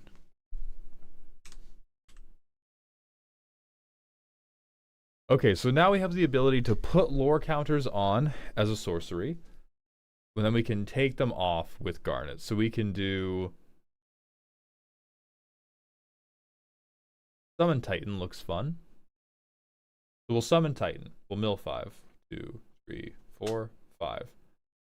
We will tap Satsuki. Oh, and we would have drawn a card for casting it. So Karn's Bastion would be in our hand. This would be in our grave. We will return all land cards from graveyard to field tapped. So we'll get these 3 back. We will also have made 2 more knights. Meta Entropy, thank you for the Prime sub. Welcome to the dog home. I appreciate those Bezos bucks. So tap, tap, tap. 2, 3, 4, 5. Then we can swing Garnet. 1, 2, 3, 4. We now have an 8/8 with lifelink. These are all reset to 0. We go to our next turn. Mill 5.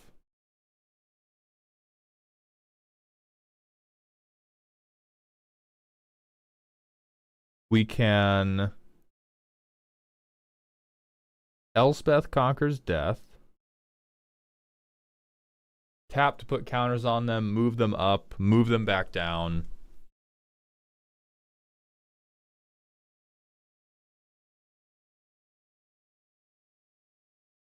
Yeah, Idolist Hands, you're saying this just feels like a Sagas deck when Sagas are the closest taxonomical comparison point to Planeswalkers.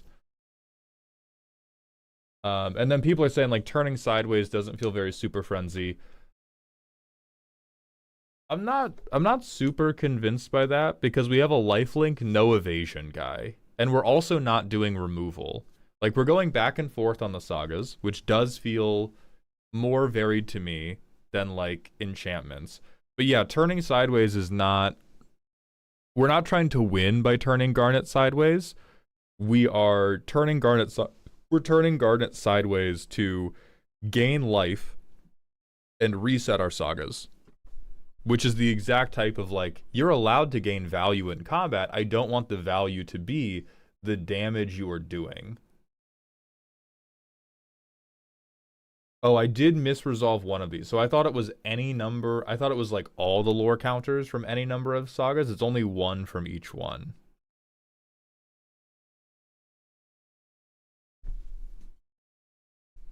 So these are still on. We get to turn 2, and these actually go back up to 2.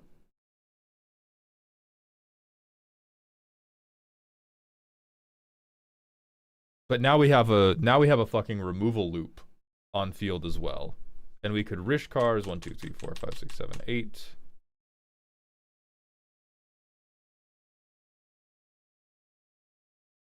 Do not think we care to cast what must be done. But we could go get a legendary creature. I don't know what legendary creature we would go get, but it's probably pretty good. All right, so let's go to the pillars. Can we defend ourselves? Absolutely.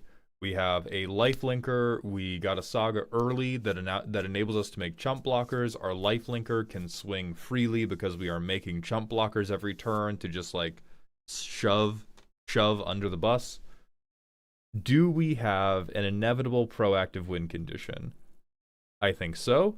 Either we eventually get 1 million knights and they kill you, or I have removed your stuff 1 million times and they kill you, or Titan can go for a Voltron kill, which does not feel very super frenzy, but if we had a... I'm going to try to draw a comparison just on the colors. Because if we had a Selesnya Planeswalker deck, I feel like they would be going for something pretty similar. So it's a knock, but it doesn't feel like a huge knock.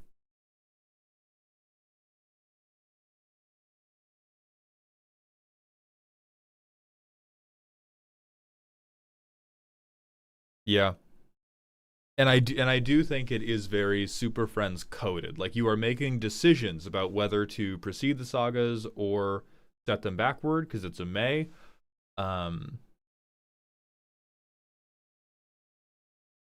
We have to debate what type of value we want from them. We have a couple big over-the-top finishing things. We have to track a lot of fiddly bullshit. Most of the individual pieces, everybody would be like, oh, that's dog shit, I don't have to worry about it. And then once you get 4 on the board, they're like, what do you mean you get to exile my commander every upkeep? I think this one takes it relatively cleanly over the more experimental approach. So congratulations to Autumn Breeze. The AO3 account is going to move on. Next, we have Starry-Eyed Nightwing facing off against Fluffles Snuffleupagus.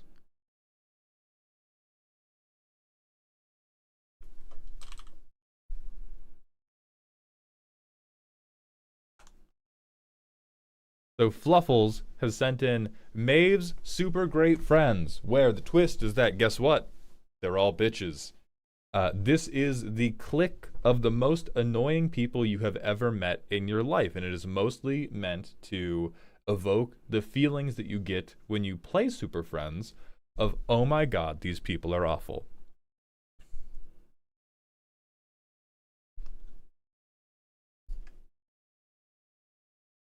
And then Starry-Eyed Nightwing has sent in a My Little Pony deck. Friendship is magic. We're doing Princess Twilight Sparkle, and we are attempting to draw the game. So both of these are a little bit weirder. Starry-Eyed is the person who pitched Super Friends with no Planeswalkers as a topic, so it will be very embarrassing if they lose here. Let's see how Maeve does. This is a Bestow Aura. This is Walking Atlas. We have fucking Mathemagics and Gifts Ungiven. I'm gonna mulligan this hand. Okay, this seems playable. I will Wayfarer's Bauble. We will go get a basic land.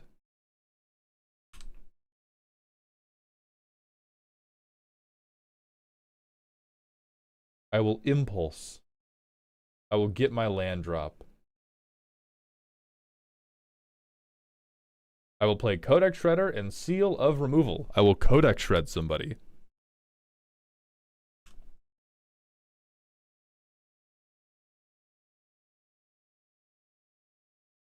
We play Maeve. Or, no, we play Throne of Eldraine, choose blue, then we play Maeve.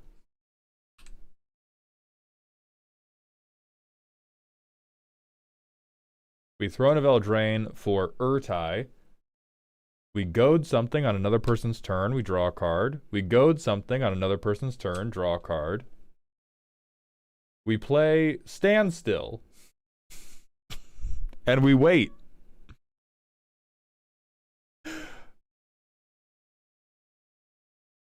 On someone else's turn, go draw a card. Go draw a card. Standstill probably triggers. Everybody draws 3. This is gone now.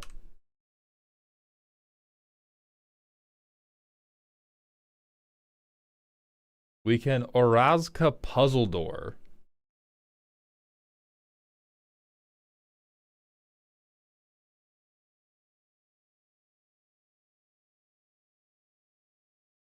Put Frantic Search in my hand.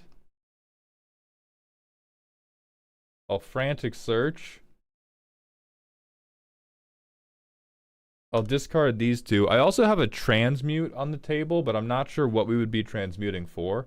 We're basically now holding up Reigns of Power and Wrong Turn.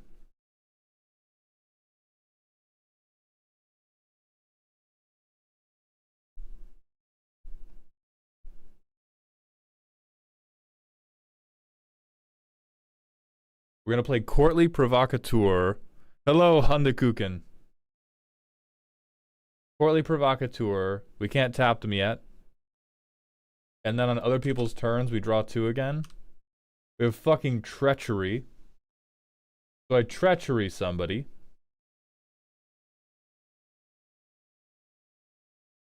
And it is manaless. I get to untap all my lands. And then we can snap and be annoying.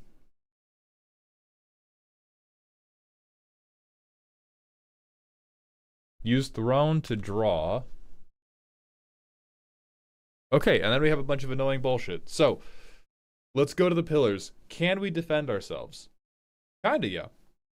We got our commander down 1 turn ahead of schedule, and we can use our commander to goad stuff, and we can make sure that the most problematic creature is never coming our way. We also had like Seal of Removal, which could have dealt with a threat 1 time. More likely, we could have used Seal of Removal and threatened the activation to get people to not swing at us in the first place. Like, oh man, if you swing at me, it'd be a real shame if somebody had a trampoline that motherfucker. We had Snap, we had Rewind, we had the mana to use these as well. We were also sitting on tricks like Reigns of Power and Wrong Turn, so I'd say we can defend ourselves. Do we have a proactive win? Fucking maybe.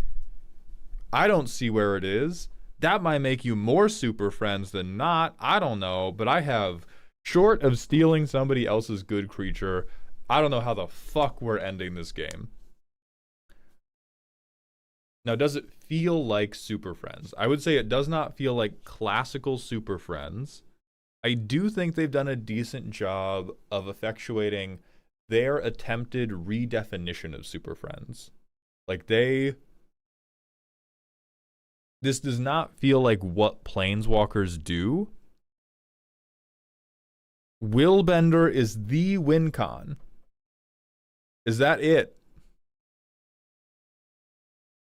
How do you win with a Super Friends deck? Elspeth is in here somewhere. True, actually. True. So, I do not think that this play pattern evokes the feeling of traditional Super Friends, but I do think that it effectively follows through on what they argued was their spirit of Super Friends. So I will give them credit for that as well.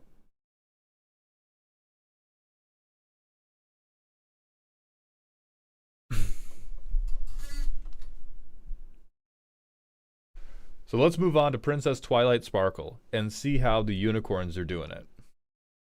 Okay, we have ramp and solve the equation. Starry-eyed, warm up your fucking fingers.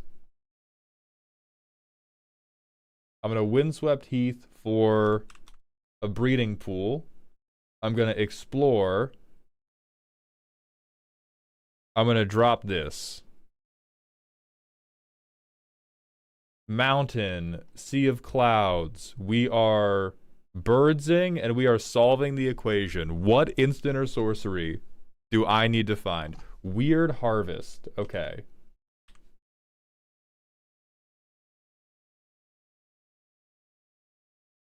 Next turn. Am I weird harvesting for 3 or am I waiting?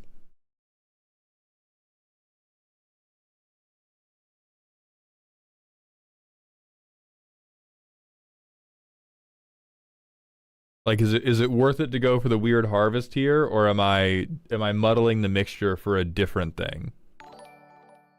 Lexi failed. Thank you for the Twitch follow. Welcome to the doghouse. Then if we're playing safe, what am I transmuting muddle the mixture to find? All right, so we want to get the ponies all at once, which means we need 1, 2, 3, 4, 5. So we need 7 mana to get them all at once.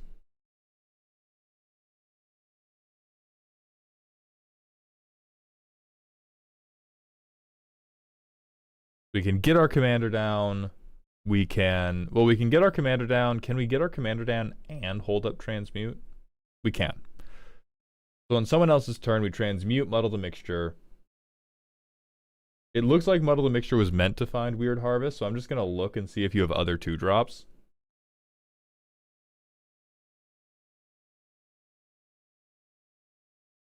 Fine, I transmute on my turn. Who cares? I'm gonna look and see if you have other 2-drops. But yeah, we could get a fucking Signet.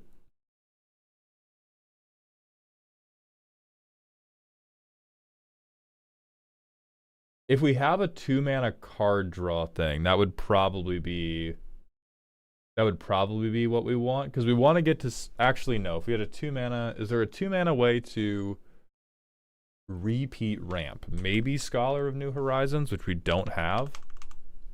Folio of Fancies. You are a fucking maniac. Okay. Transmute for Folio of Fancies. Folio Rampant Growth.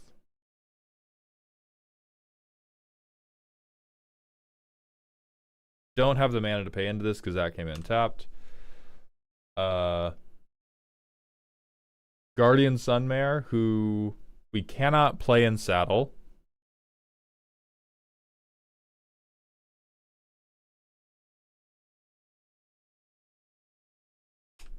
Everyone draws 3. We don't hit a single fucking land. Alright, Rainforest.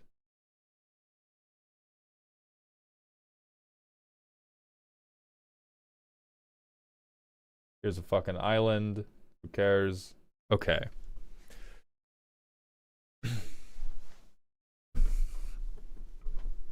So now we have 7 mana.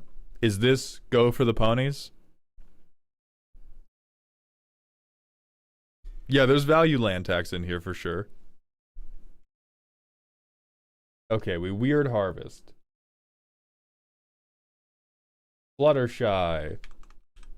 Applejack. Race Car. Who is his other name? Rainbow Dash.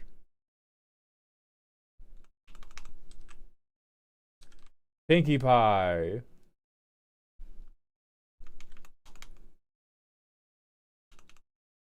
Rarity. Okay, Rarity. So we have these 5. These are now in my hand. Prepare to lose the game. I will discard basically everything else. Next turn. Fluttershy. Rainbow Dash. Oh, Pinkie, then Rarity. Okay, so Pinkie. Rarity. I've tapped Boros. I've tapped white, blue, anything.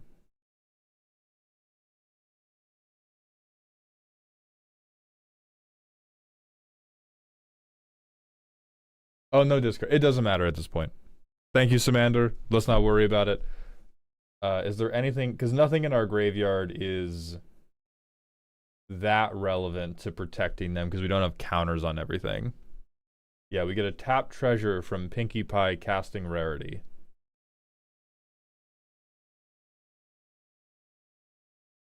We can offer you can't refuse when somebody tries to board wipe us.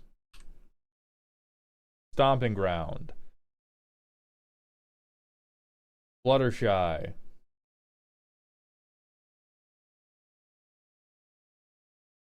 Rainbow Dash. 2 of these are tapped. We still cannot play all the ponies, but I think if we survive one more turn, we would untap this turn, Applejack, crack treasures for this Wooburg thing. Every pony wins. Okay. So let's talk. Oh, rarity cost reduces by how much? Oh, by 1 less. Okay. So we can do this on turn 8. Turn 8 instead of turn 9.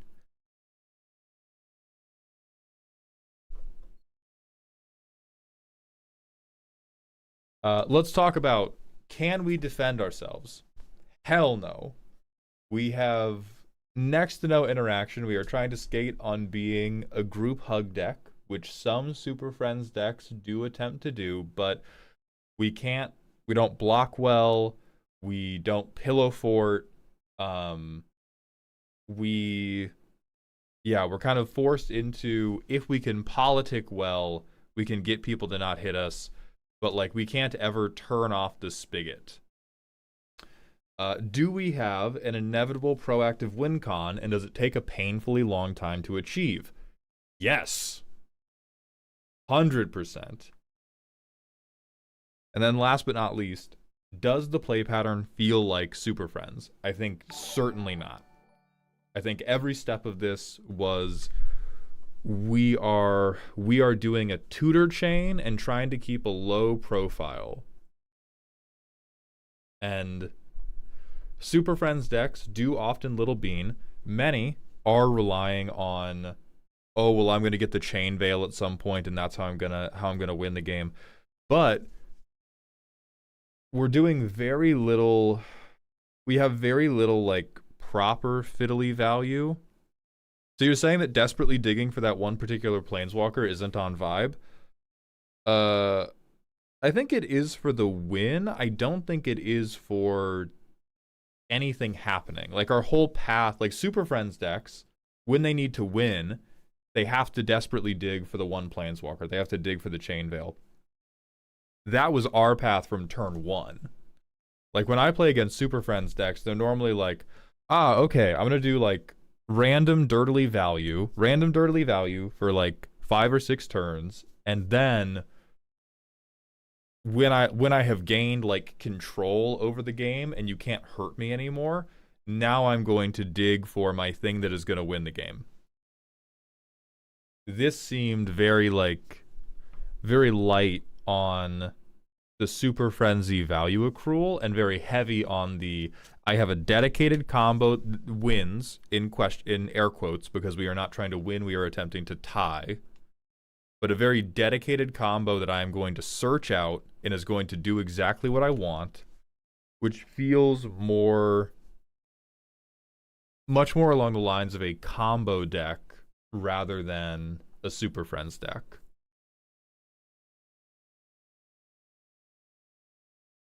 Yeah, the combo does win us the game, but that doesn't really score you more points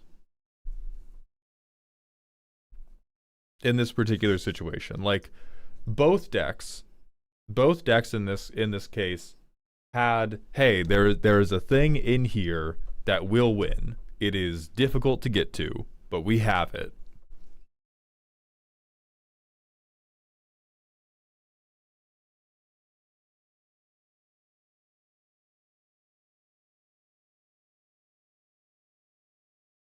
Yeah, this is fake friends versus real friends.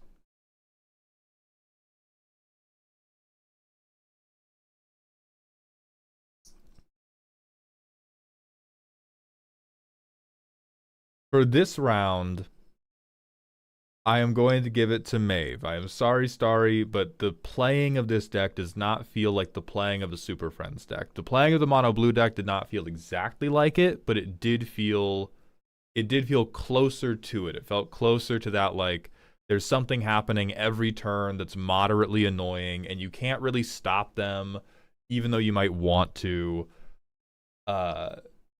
Whereas this is very cute group hug combo. So Fluffles, you are going to move on. We're going to go to Ganon the Great versus Comey Turtle.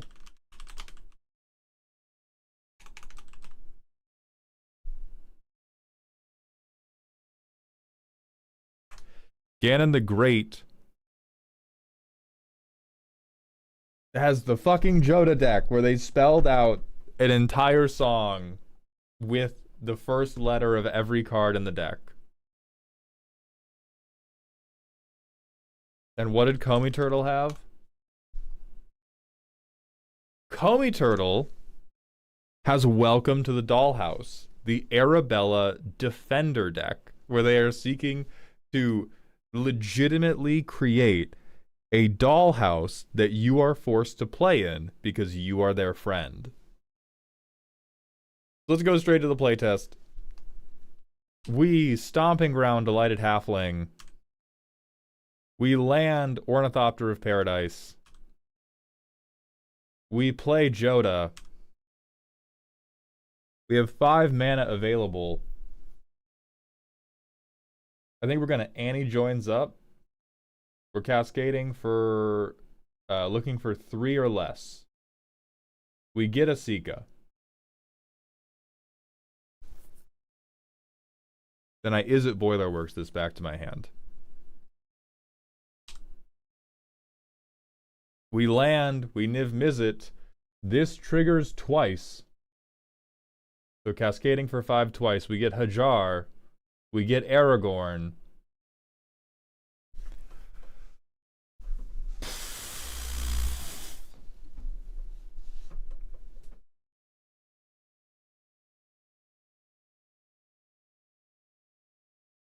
We straight kill a man.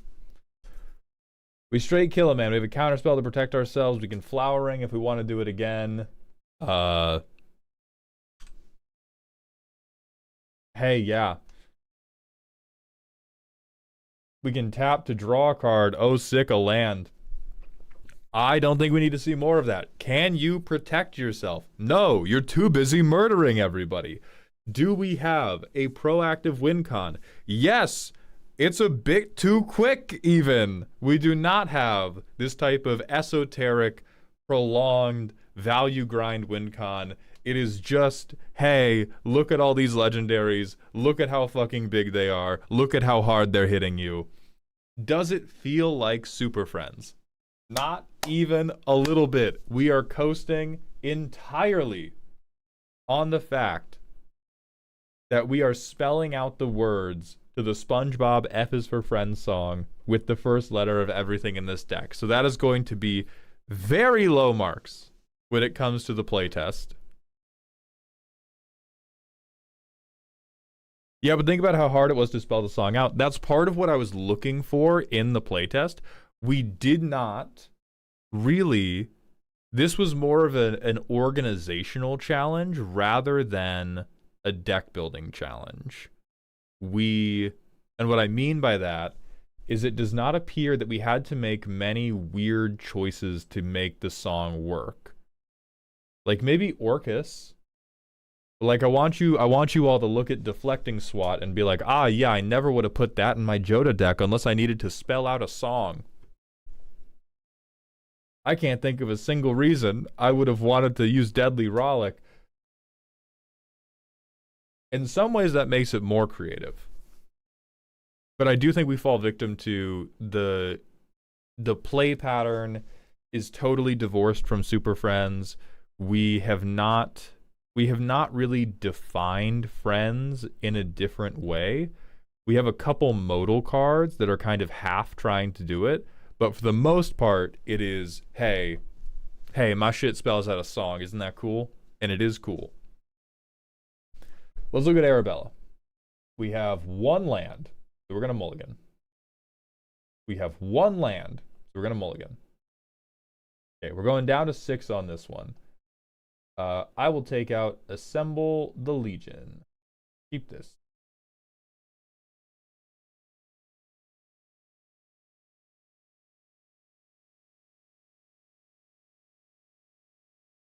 Arabella. She walks up to you and says, "Will you be my friend?"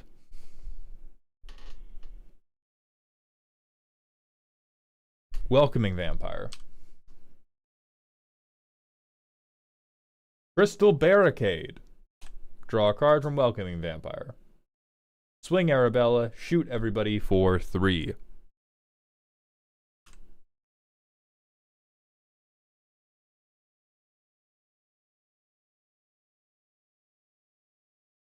Play a Defender, draw a card. Shoot everybody for 4.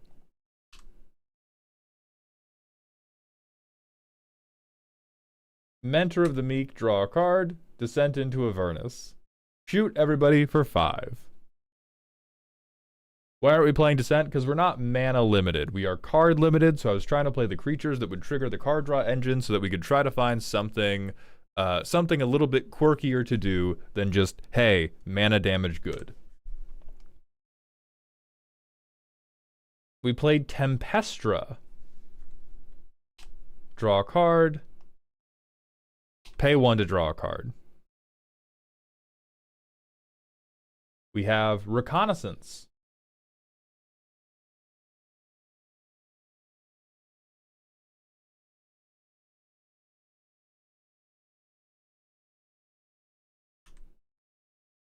We play a land. Everyone's burning down. Everyone's burning down to Descent into Avernus. If Arabella got killed, we could replay her and that would draw us cards. We kind of want her to be dead by now. So maybe I'll swing, replay her for 4, pay the 1, draw 2 from our 2 different cards. Wall of Mourning, pay the 1 to draw another one. Jeskai Barricade. Draw 2. Shield Sphere, draw 1. Cathedral Membrane, pay the life, draw 1. Okay. I'm seeing the energy there. And then we can use Tempestra. And then we can use Tempestra to double Arabella, and then we shoot people for 1,000,000. So, back to the pillars. Can we defend ourselves? I cannot think of a deck that is any better at literally defending itself. Do we have a inevitable long-term win con? Yes, but it is, again, much like the Joda deck, a little bit too straightforward for me to really call it like a super frenzy win con. We're burning people with Arabella and a lot of tiny creatures. Then does it feel like Super Friends? Not particularly. It feels like a weird take on Arabella, which is pretty cool. It feels like, you're expecting all these token makers. You're expecting all these token makers. Instead, I have dollhouse walls, which I think is cooler or less cool depending on how willing your pod is to engage in the RP that you're doing. A lot of decks live and die that way. Now, I do think following up Mentor of the Meek with Shield Sphere is one of the stone cold funniest plays I have seen in a while.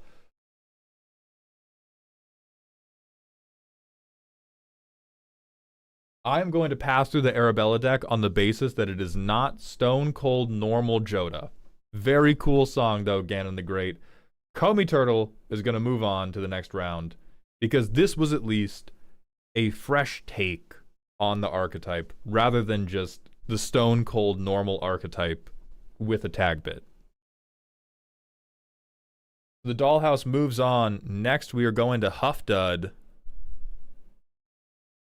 I have a ton of pings.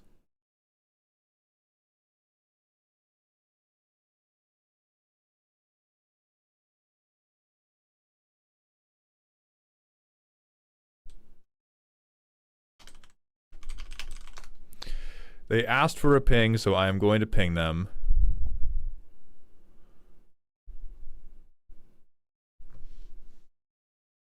Honestly, I feel making small tokens would be more Super Friends than Defenders. I think that is true in a vacuum, but again, Comey Turtle went the route of, I am going to redefine what Super Friends is. For me, Super Friends is going to be supernatural dollhouse that you are trapped in, and you have to be my friend. And I accept that premise. So we have Huffdud. What did Huffdud give us? The League of Super X-Friends. Oh god, it's every banned card ever. And then it's Samsuna. What did Samsuna send in?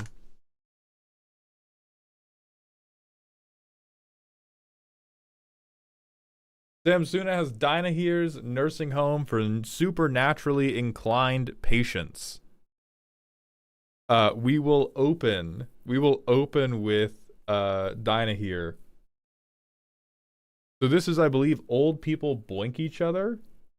We're going for a Rube Goldberg machine. We're trying to make infinite extra turns or infinite mana.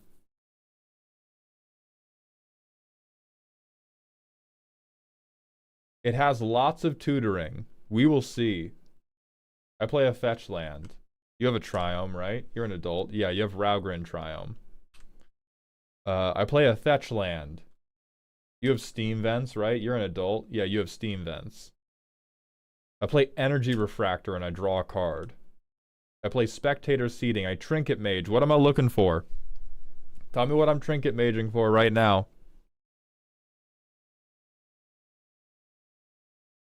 The Soul Cauldron? I feel like it's the Soul Cauldron. Oh, Isochron. Jesus. Alright, Isochron.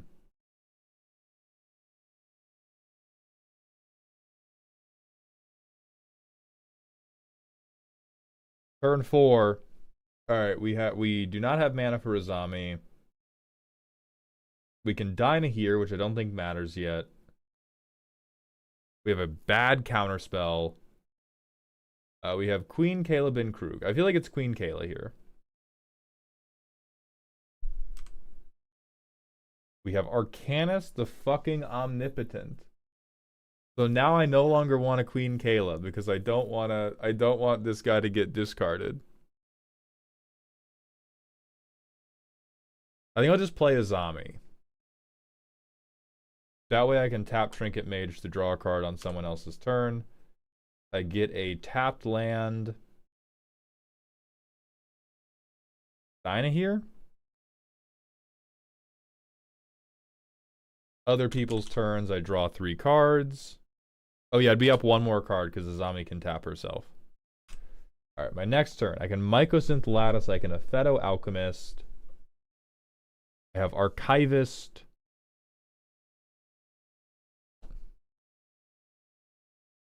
I have Tim, but I do not think I have my Tim untap loop. I do not think I have anything I can target with my Isochron Scepter.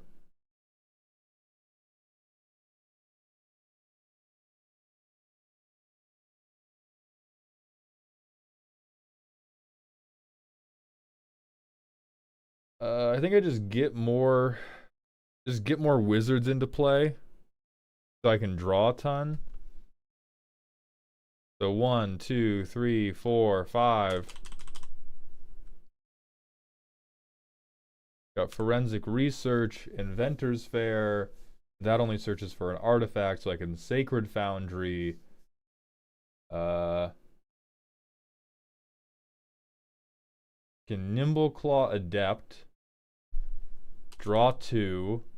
Tap this guy to untap them. Draw 2. Tap, tap, tap. Draw 3.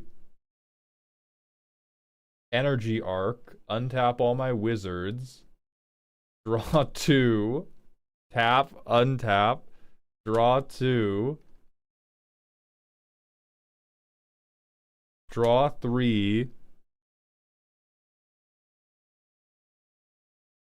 Oh, Energy Arc is our Isochron target. So instead of casting this, we would put it under Isochron. And then Nimbleclaw lets us untap non-creature things. Okay. So we would come to here with like most of these cards not drawn. But now we don't have infinite mana, but we have a shitload of untaps because we don't have a dork that taps for 2. Let's see, we would have this dork. Do we have another dork somewhere in here? Because if we get 1 more mana, I think then we're infinite on untaps.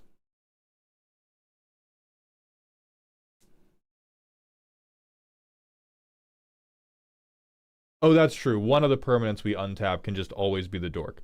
So we make infinite mana, we draw infinite cards, and then the infinite untaps kill everybody infinitely because of Tim. Okay, so do we defend ourselves? Certainly not well. Do we have a proactive, inevitable win condition? Kind of. We have a combo win condition, which I think is very different from a Super Friends win condition. I think a Super Friends win condition, you should like see it on the horizon, looming, like coming towards you. And if you know ball, you know what's going to happen when you see them tutor for an Isochron Scepter, but this is very much a combo win, where it goes from do nothing, do nothing, do nothing, do nothing. I win the game on the spot right now. Which some Super Friends decks do. But I'm not feeling it as much here. And then does it feel like Super Friends?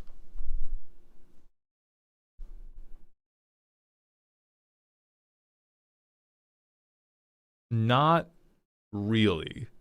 The like link, the groups that we have drawn together in the primer don't feel like they translate very well to the playtester. This does just feel like a combo pile to me, which is not totally divorced from Super Friends. Some Super Friends are more combo focused and they're just like I am gonna dig until I find my combo, and many of their planeswalkers are based on like value that helps you dig.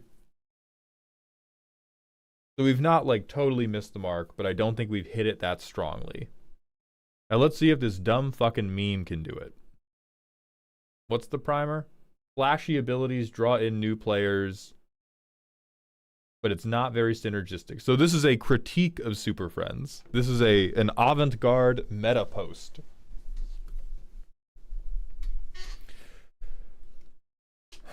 We draw.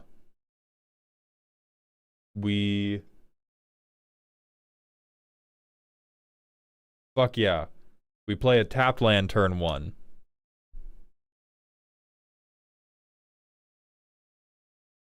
We play Null Rod. Because we hate people.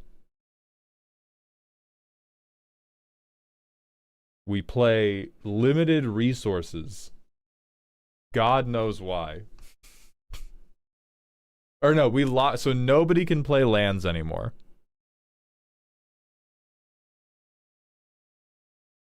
Oh, wait, Null Rod turns off our lands. Holy shit, so we can't play Null Rod. I also don't think we want to play this until... We don't want to play limited resources until we can play Nadu. Which we still can't fucking do.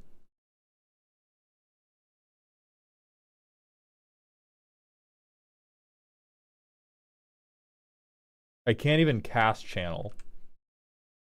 Alright, so I play a Mox Sapphire. And I play Golos.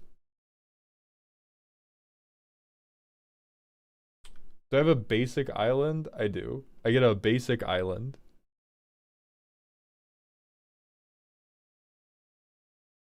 I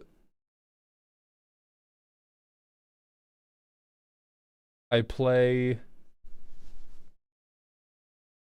green, blue, whatever. I play Nadu Winged Wisdom. I play Squandered Resources. I sacrifice one of my lands. Alright, so nobody can play lands anymore. I can't play this land. Great. I can't Woober. I can't do Golos' thing because it's 7 mana, not 5. Never mind. We didn't play this shit. I Golos. I get the Angel of Jubilation and Leyline of the Guild Pact. Next turn. I Golos. I get recurring. I cast Shahrazad. I am taken to the parking lot and killed with stones.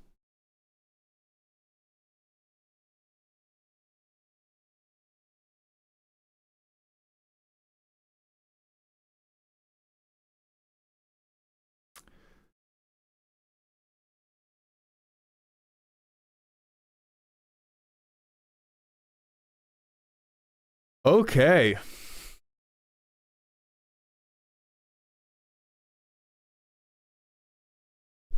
I'll tell you what, you guys. That was a really strong race. Both of our competitors, they did their best. They ran a good race, a strong race, a powerful race. A race that I can barely remember, and a race that is now about Carl and Jacob.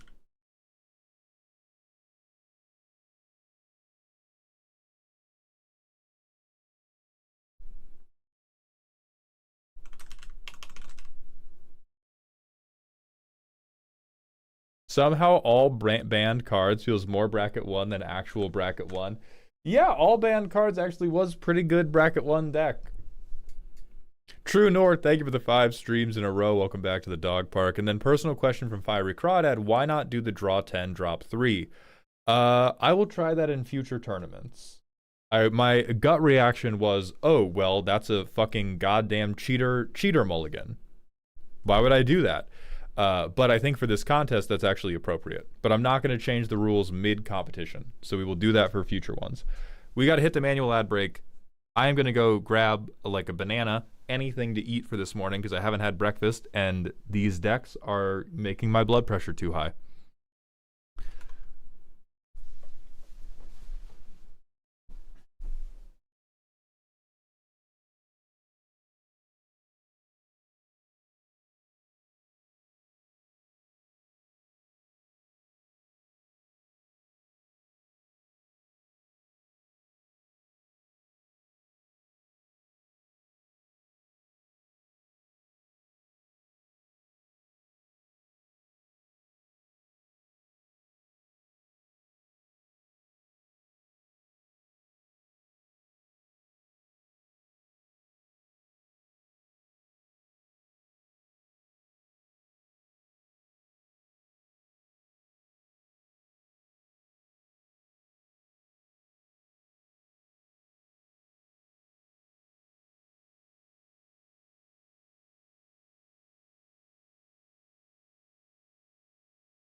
Okay. We have a ginger beer, which is enough sugar to keep a growing boy strong for entire months. So from Carl, we have Kenrith. We, like a traditional Super Friends deck, don't do very much without doubling season. We have a bunch of overpriced activated abilities that give us a little bit of value and care about counters being put on or taken off. See how it goes. Ooh, Fester Creep. That's horrible. We have 2 lands, and we have a Guild Mage. So what do I need? I need black, I need white, and if I can get red. Black, white, red. That's Mardu. Is there a Triome that gives... I think it might be Savai? We don't have Savai Triome. So if I can't get black, white, red, I at least want black and white. What can I get that has black and white? I can get, not Overgrown Tomb. Oh, what is the Orzhov dual land? They don't have Indatha Triome.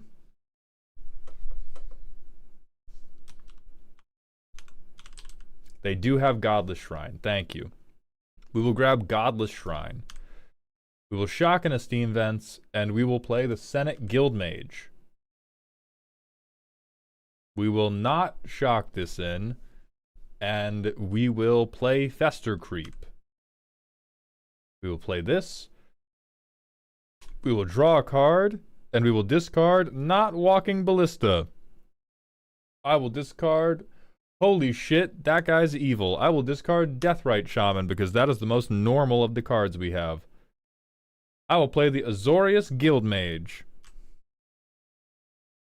I play the Sting Moggle.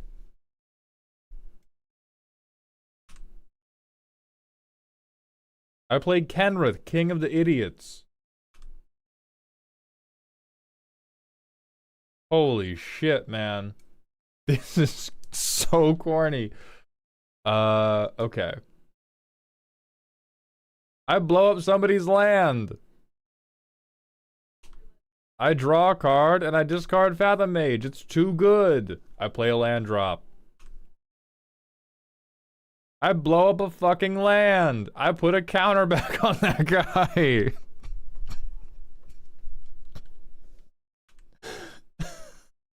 I board wipe everybody. Alright. Deck fucking sucks. Great job. Let's look at the pillars. Can we defend ourselves? Not great, but it is not impossible. We have creatures, none of them look to be particularly important. Like, we're not going for a combo, and so it is worth it to, like, chuck a few of them under the bus. Do we have a win con? We have to? Somewhere? Like, I see this guy. We have to, like, there has to be a way. I just don't know how. Does it feel like Super Friends? Quite a bit. Quite a bit. I think the thing that hurts this deck the most is that it is so mana intensive that we don't really do enough dirtling. Like, if we could have been activating all of these abilities every turn, it would feel more like it. So I probably should have put Zerda into the curve out. Because that could have helped it a bit. Like, I think playing Zerda would have helped more than Kenrith would have. Because what was making it feel not like Super Friends is we didn't have a way to, like, keep doing stuff. But if we were like, every turn, I'm gonna Sting Moggle, then I'm gonna fucking loot, then I'm gonna kill all your tokens, then I'm gonna tap your best creature, ha ha ha ha ha. You know, and I can see how Mercurial Chemister would do it. So I think the spirit of this deck is actually very strong. It's just really mana hungry, and it doesn't do a good job of solving its mana problem. Like, they said, oh man, I need the counters. And they talked about Seedborn Muse, but this deck, like, desperately needs the Seedborn Muse. And then once it has the Seedborn Muse, definitely a Super Friends deck.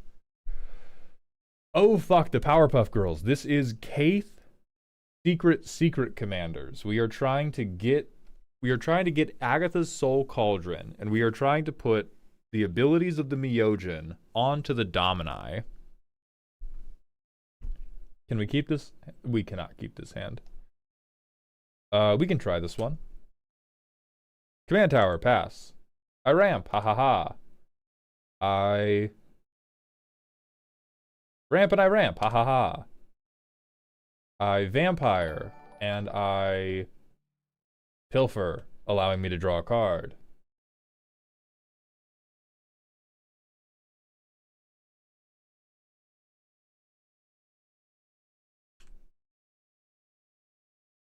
At Foothills, I commander before any of that? Too bad.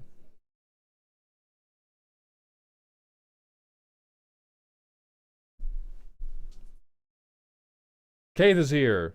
Does not trigger Welcoming Vampire. Alright, what does Search for Glory get? Cowfish, thank you very much for the Twitch follow. Welcome to the Doghouse. And Aegis, thank you for the 5 streams in a row.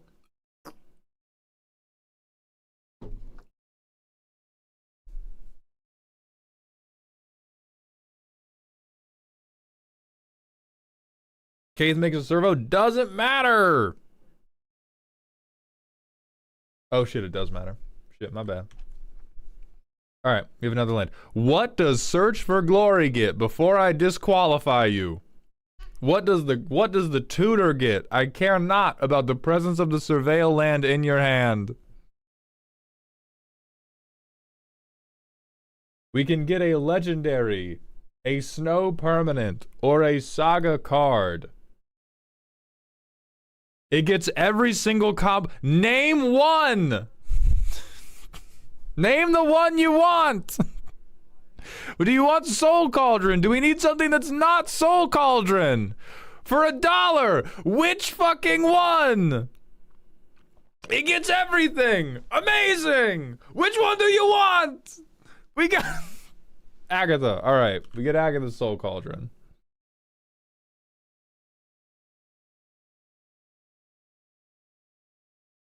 Soul Cauldron. Well, it doesn't really matter if we do it right now. We have nothing in our graveyard. When we untap, would we have discarded a card to make him unblockable? Probably not. Oh, never mind. We would have, yes. So when we untap, pay the 2 to draw an extra card. Soul Cauldron.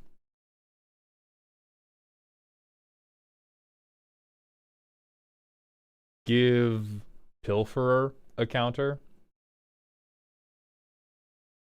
3 mana, Apparition comes in, shoots a man.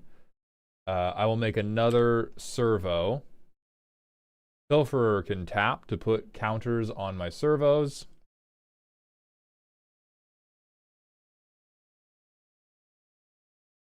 Untap.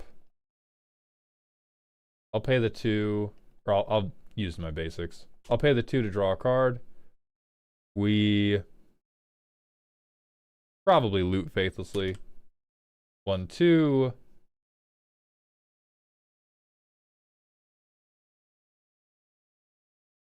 One, two. I'm going to risk it without the land because I really want to cast Seagate Restoration. Play Thrumming Bird. Hey, guess what? That makes a servo. Hey, guess what? That draws a card. Selfless Spirit. Hey, guess what? That makes a servo. Hey, guess what? Pilferer taps, puts counters on all the servos. Hey, we untap, we draw a card. Okay.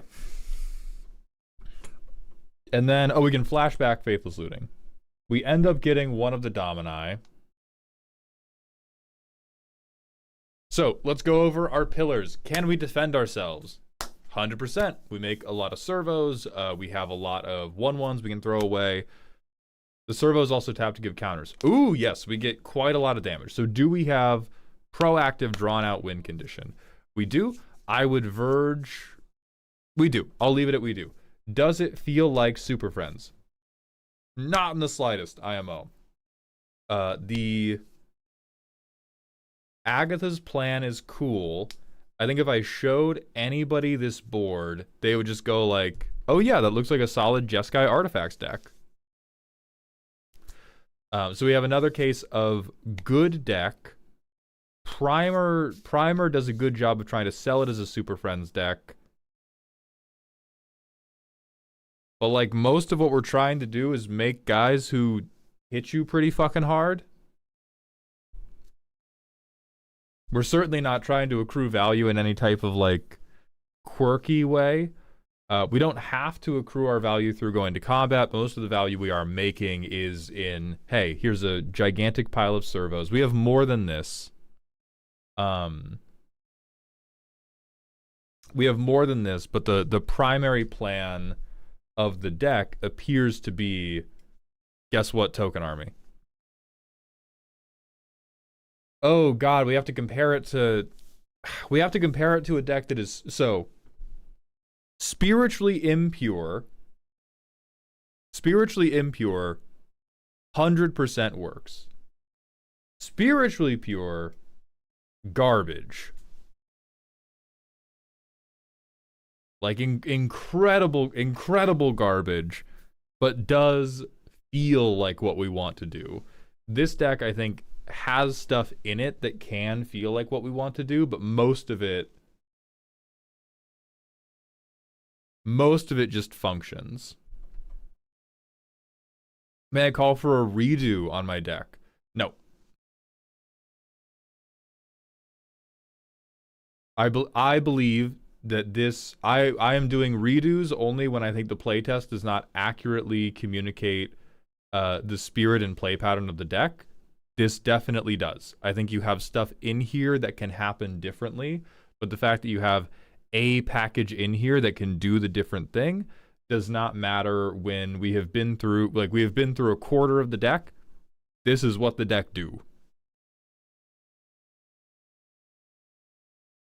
Because if we want a redo of your deck where, oh, but you haven't seen what can happen if I draw the Myojins, then I will give you that if you will give this deck Seedborn Muse. That's the type of deal we have to make. If you get your perfect thing, they get their perfect thing. And respectfully, I think if this deck gets Seedborn Muse, they beat the fuck out of what you're doing. So back to, you should not be down. So back to spiritually pure versus spiritually impure. TJ, thank you for the 20 Canadian dollars super chat. Always working during these, so I haven't been able to try participating, but theory crafting decks has been a ton of fun. Thanks for all that you do and keep being awesome. Thank you so much, TJ. Welcome back to Dog Heaven. Whether it's spiritually like the theme should supersede it being a more functional deck, no. To a degree, but I am the one who put in the restriction on the PowerPoint, your deck should function in bracket 2 or bracket 3. Like, it's the... For future competitions, I can say, hey, 80% of this is whether or not you hit the theme. But for this competition, one of the first rules I laid out was deck should at minimum function in bracket 2. I don't think this functions in bracket 2. And so I think the Powerpuff Girls are going to win this one. Even though they're spiritually impure, they play the game of Magic, which the other deck does not do.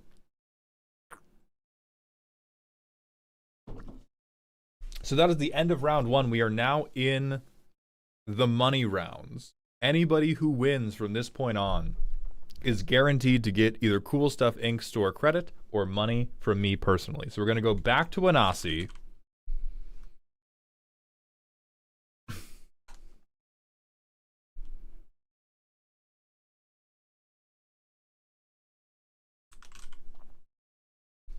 And we're going to go back to Wa.A. Stevens. Now, Wa.A. Stevens, that is... It's Shrines versus Planeswalkers. We have seen both of these decks duke it out. We have seen what Shrines can do. We have seen what Planeswalkers can do. Respectfully, Shrines don't stand a fucking chance. I am giving this one immediately to Wasi off of what we have seen in the previous playtest. We have seen these decks work. We know they both function in bracket 2. The Shrines simply do not carry enough Planeswalker flavor. So next, Real Moth Girl is going to go line up against... Who was it? Against Autumn Breeze. So it's Brain Rot versus Shrines. I am also worried for our friend the Doomscroller.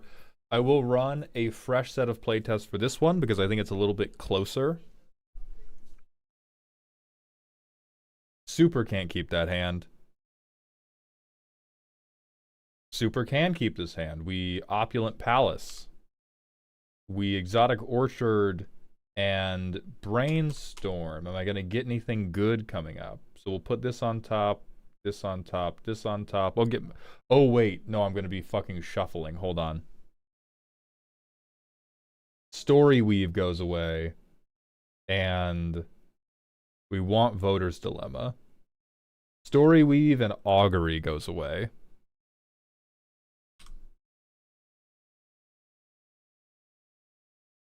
Bloodstained Mire is going to come down.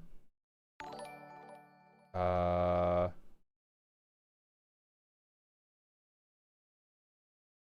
will get an Indatha Triome. No, I should get a...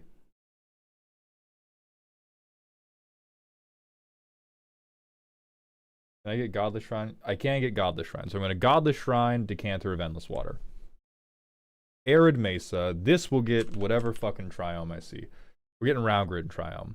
Congratulations. Voter's Dilemma. Make 3 1/1s. Arkham Archivist. Thank you for the Twitch follow. Welcome to the Doghouse.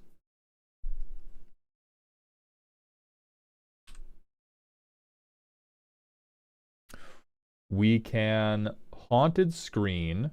I think Ramping's pretty important for this deck.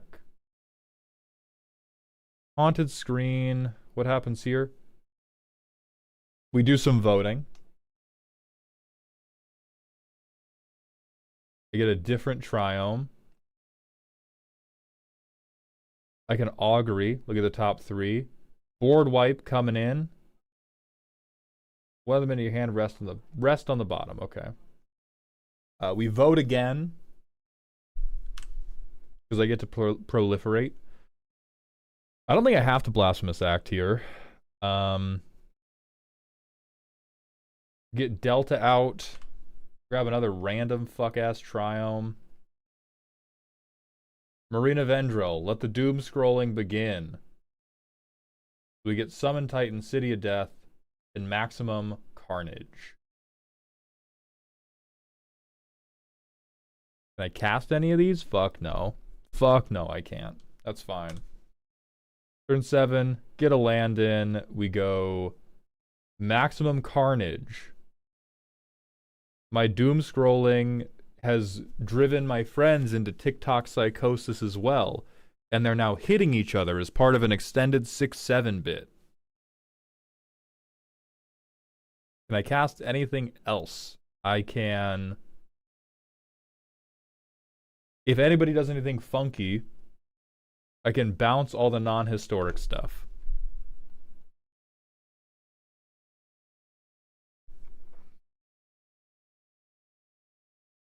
I get 3 red mana. I use it to play Summon Titan.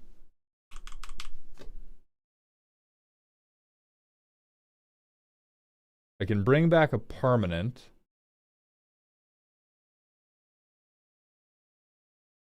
I bring back this fuck ass fish. Hey, do you guys want some ocean facts? Do you guys want some whale facts? Please tell me you want whale facts.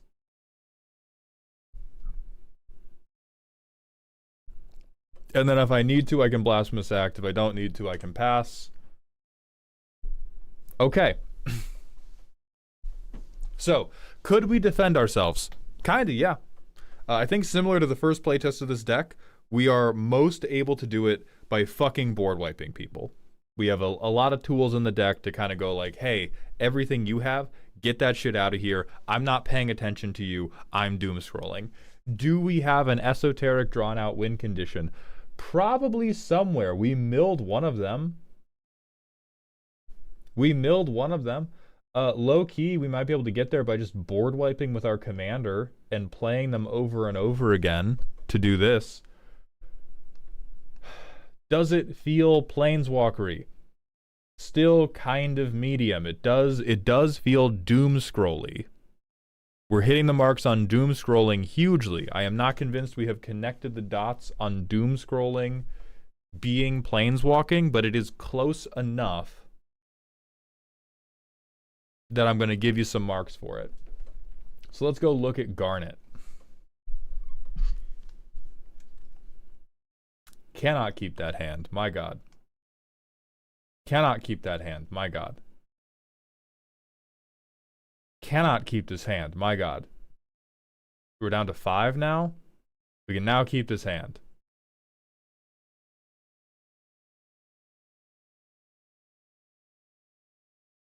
Move to bottom. Move to bottom. I have no idea what we would search for. Breeze, if you're here, tell me what we should have searched for, and I will have used this on turn 1.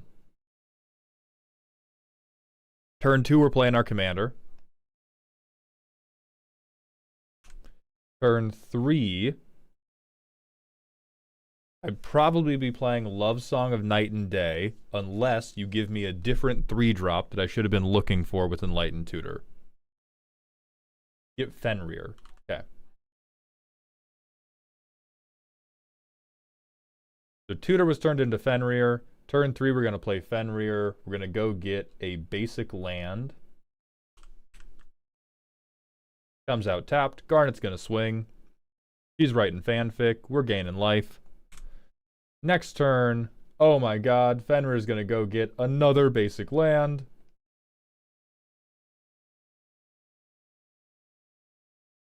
And we will go Probably Love Song of Night and Day. Me and somebody else draw 2. I play Reliquary Tower as land for turn. I will get Metastatic Evangel. I don't think I did. I think I drew Scholar of New Horizons for turn, and then 2 for this. Either way, we swing, we take counters off. She is a 5/5 now. I'm getting life. Yippee wahoo. Oh my god, Fenrir is going to go look for another basic land.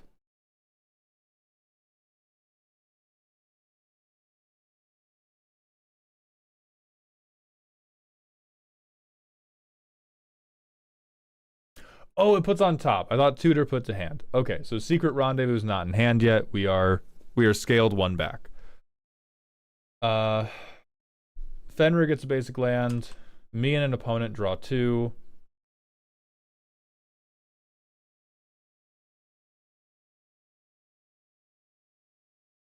Mending of Dominaria. Mill 2. We don't have a creature.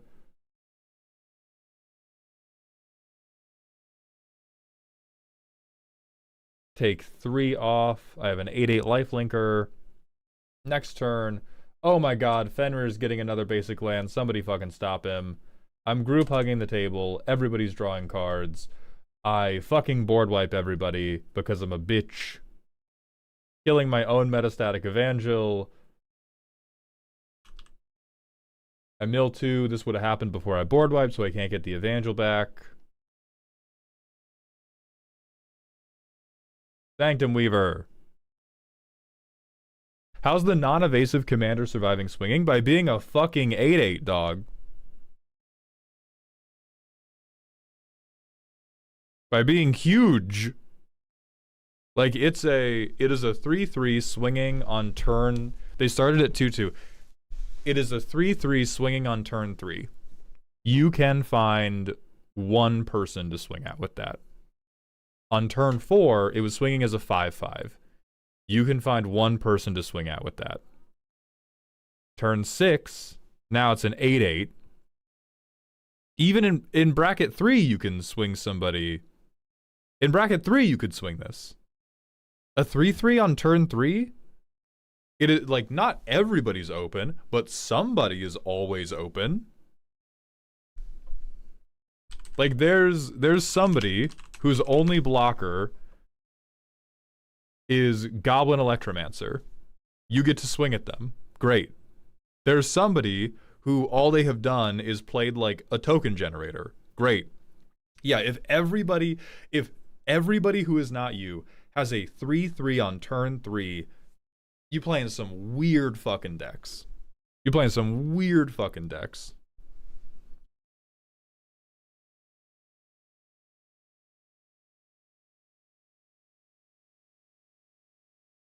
Okay. So we have shitload of Value Town happening.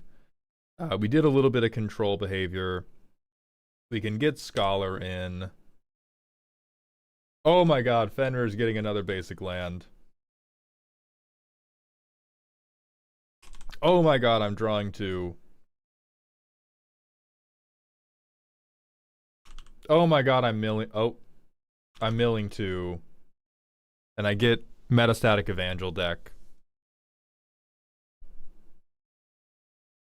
Kara, somebody did try Oops All Desparked Planeswalkers. It just didn't play well enough to advance.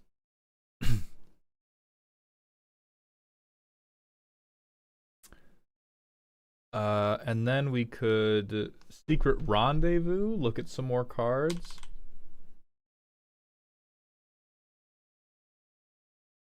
Six feels about right, given that we're milling ourselves.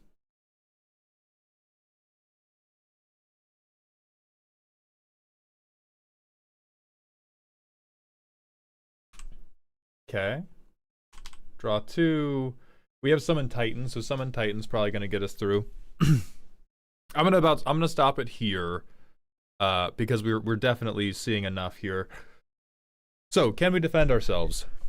Yes, we had to mulligan to 5, but we still have a 2-drop commander with lifelink. We can protect our life total by swinging, so we're in trouble if we play against like an infect player, or if somebody just shoots Garnet instantly. But even then, we can recast her. We have a lot of recursion. So we can defend ourselves. Do we have a proactive win con we're working towards? Yes. Most of it is I take you to Value Town. I drown you in Value Town. Which feels very super friendly. And then the final pillar, how much does it feel like the spirit of Super Friends? We're definitely hitting the like uptick, downtick, where we go back and forth on the lore counters. We're definitely getting that counter manipulation vibe. We're getting that feeling of like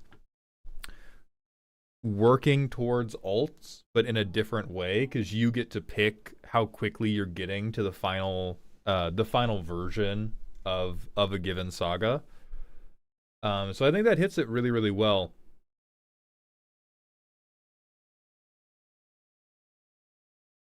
How good is this if you're not tutoring Fenrir? Still pretty good based on the previous playtest where we didn't tutor Fenrir. And also tutoring Fenrir was like a multi 5. So it kind of evens out on like, yeah, we got a mulligan where they got a mulligan where they had their game changer, but they also had to drop like a third of their hand.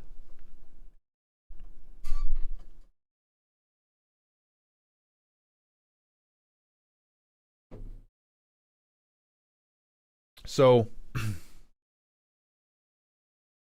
both of these decks are really good, which is a shame.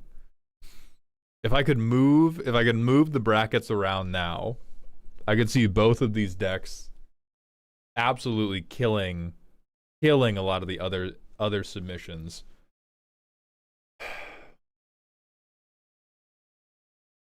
I do think Autumn Breeze's AO3 deck is going to win over Brain Rot. Even though Brain Rot is a very, very good meme, this is very Ratatouille. This is extremely playable, transmits the flavor while you're playing. The Brain Rot is doing a very, very specific bit, and it does that bit well, but it's quite fragile outside of that bit. Moth Girl, great job. Thank you for being here. Autumn Breeze, you are moving on. I'm horrified, actually. We have to make Planeswalker and AO3 face off against each other. I think there's a world in which those two... I think any of these three, we would have been like, this could have been a final. That is a demonic semifinal matchup. So we're going to move on to Fluffles Snuffleupagus and Comey Turtle.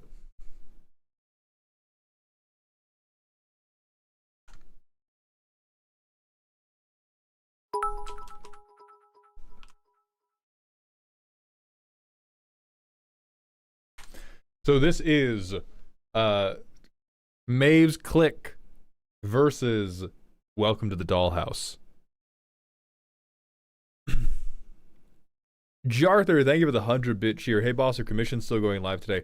Probably not. I have a lot of stuff to catch up on from last week, and I don't want to sell more stuff before I fulfill the previous stuff. How did my dumb pun get so far? Because it's a dumb pun. What do you mean? What do you mean? It's a stupid pun. Okay. This hand doesn't really do anything. I'm going to free mull here. Holy shit, we have High Tide.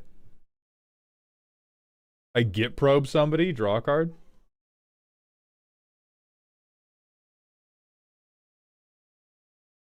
I provoke somebody.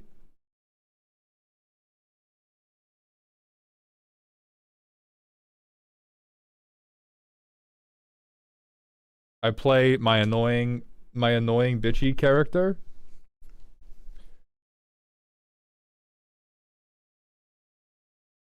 Alright, I goad somebody off my turn. I draw a card. Flycree, thank you for the Prime sub for the 3rd month in a row. Welcome back to the dog home.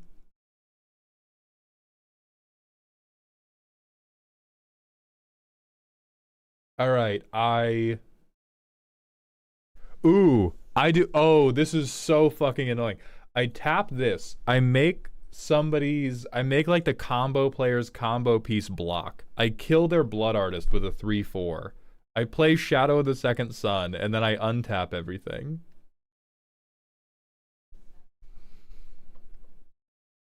I play Pendant of Prosperity.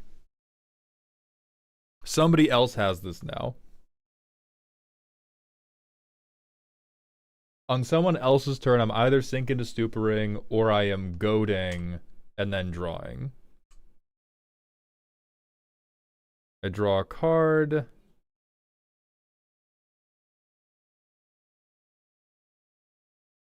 I can snap, I can do whatever. I have High Tide that's just rotting in my hand. I pass.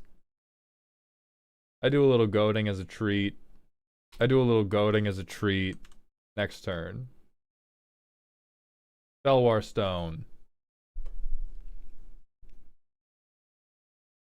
And now we just keep trying to control. Like, we probably have to Aetherize soon. It's gonna get a little bit freaky. And then we can eventually steal something. So, can we defend ourselves? Probably. It's a bit weird. We kind of have to do it in the Mind Palace. We're mostly defending ourselves by goading something, which is going to piss everybody off. But we do have the interaction. We have the interaction. We have the ability to point everybody else's threatening creatures in a direction that is not towards us. Do we have a proactive win con? Fuck no. But like any monocolor planeswalker deck, it's in there somewhere. And then does it feel like Super Friends? No. This deck is... I think this deck is doing its business off of redefining Super Friends in a kind of ironic way. And so the play pattern is very different. This is a Drago control deck. Which actually, Teferi... Okay, hold on.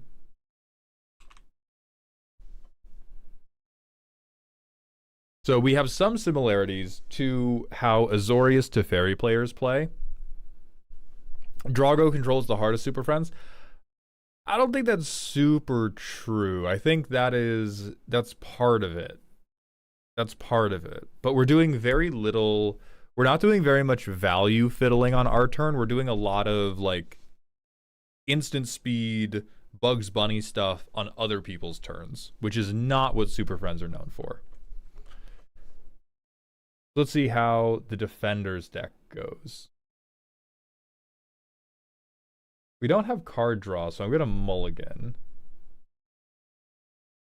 We don't have a red source, so I'm going to mulligan. We have to put one away. I'm going to put the token generator away because it makes me sad. Alright, turn 2, Commander. Turn 3, Mentor of the Meek. Turn 4, Wall, Draw, Fuck. Turn 5, or no, this is turn 4. I'm smoking crap. No, wait, that has to be... Turn 2, turn 3, turn 4. This has to be turn 5. Wall of Omens. Draw. We still don't hit a land.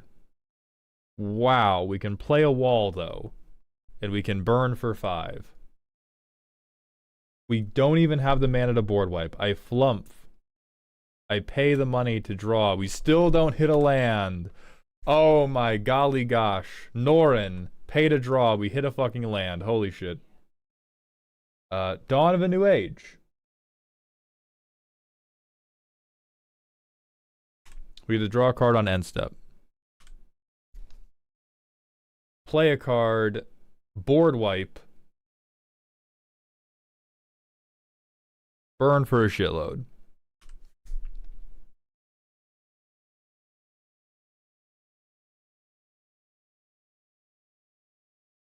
This turn, another wall. Draw. Another wall draw. Okay. So that's pretty straight up and down. We did about the same thing.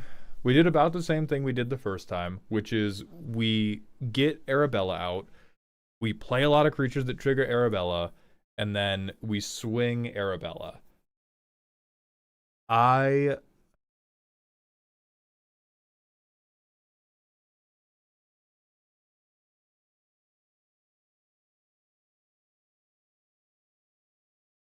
I'm not overly impressed. This again feels to me like the primer is doing a lot more heavy lifting than the actual play pattern is doing. We can explain to people, oh, hey, it's a dollhouse bit. Look at all, look at all the walls I'm putting up. I'm putting the walls around you. But when we extract our value, the value, the value that we are getting is from Mentor of the Meek, Dawn of a New Age. It will be from Descent into Avernus once we get Descent into Avernus down. And so the stuff we are actually getting our value from feels very normal, feels very like on the rails, doesn't feel very super frenzy, doesn't feel very like, it certainly doesn't feel fiddly. It feels like, this feels like a fair Arabella deck. It does not feel to me like we are going on a journey. And now not every deck has made us feel like we are going on a journey. One of the decks in the semifinals right now is I Make a Really Dumb Pun.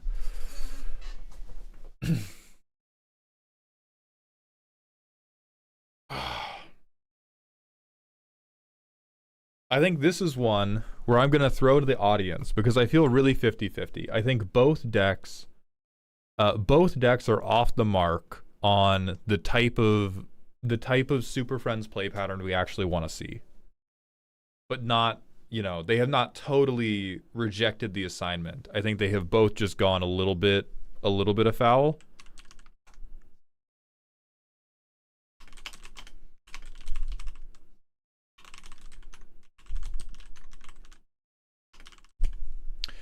We're starting the poll now. You have 2 minutes on Twitch to vote. The other one is the Mean Girls deck. So it's more of a control deck.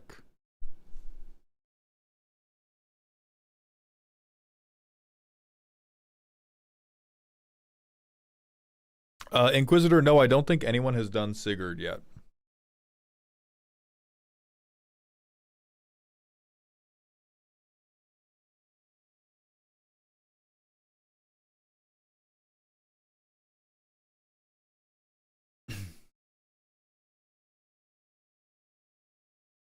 I think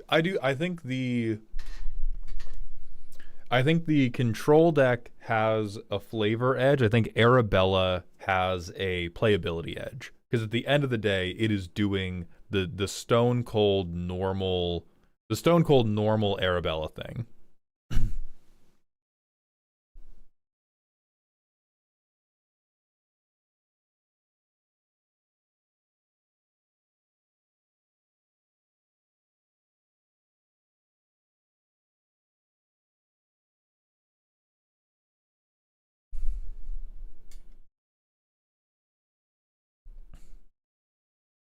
All right, right now, Mean Girls leads by a pretty strong margin. It is 22 votes for Mean Girls over 9 votes for Arabella.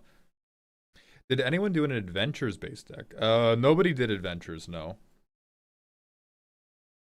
In hindsight, would have accepted a possible dungeon/initiative deck. I think so. Somebody got pretty close with a dungeon/initiative deck. I think it had something that immediately disqualified it, but the play pattern seemed like kind of okay.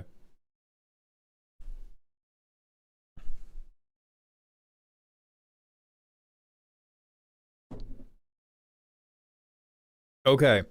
The audience poll is in. Mean Girls has won with 71% of the vote. I'm going to agree with the people. Fluffles, you are going to move on with Mean Girls. Comey Turtle, thank you very much for submitting. Oh, it had Soul Ring. Okay, next we have Samsuna versus Jacob. I believe both of these people are the respective tutor piles.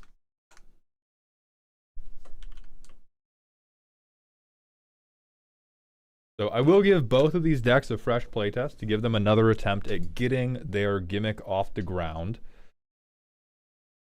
All right, so Dinah here.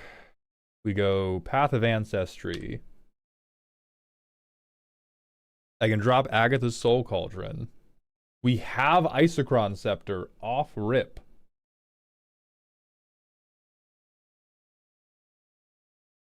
We play Queen Kayla. I tap.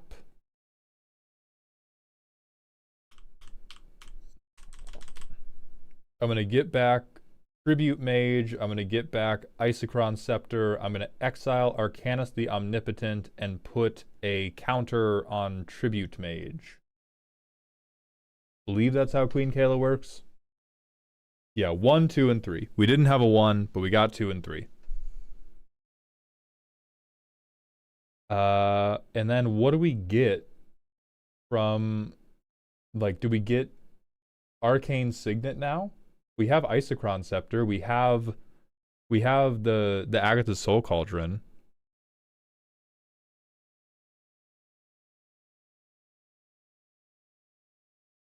I have no mana rocks. Well, do you have any artifacts? A mirror. Okay, there we go. We get Silver Mirror. I tap Tribute Mage to draw 3. Oh, Isochron Scepter is also in our hand. No, it's on the field. Oh, wait, we would have had to... Oh, when it enters. Oh, that's horrible. So we probably wouldn't have wanted to bring that back. We have Negate under Isochron Scepter. Okay. Sure.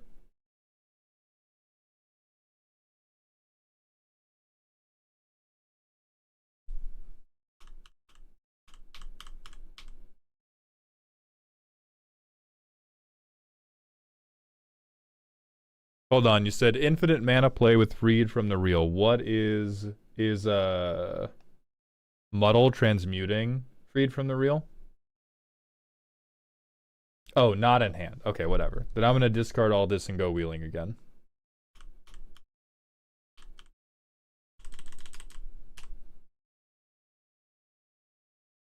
So I'm gonna get Kelpie Guide. I'm gonna get the mirror.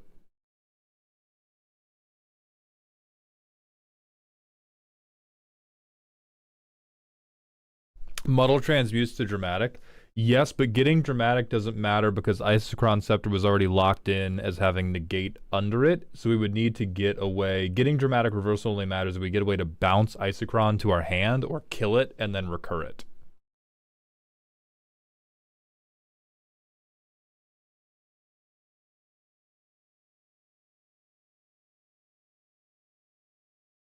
We exile Reckless Scholar.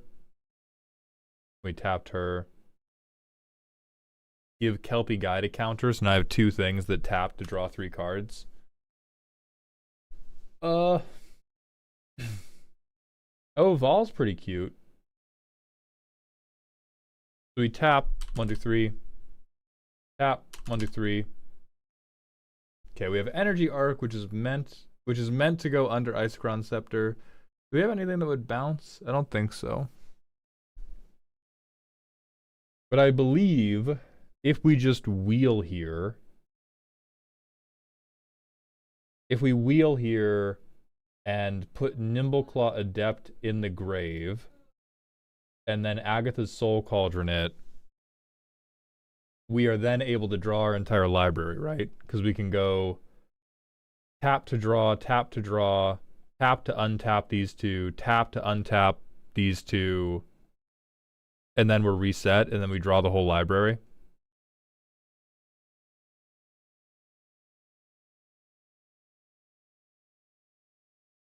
There would be a whole, like, we would have to wheel the whole thing. We would have to make decisions for Queen Kayla Ben Krug. No, only as a sorcery, only once. So that doesn't reset us fully. So we would play Inventor's Fair as land for turn. Instead of that island, we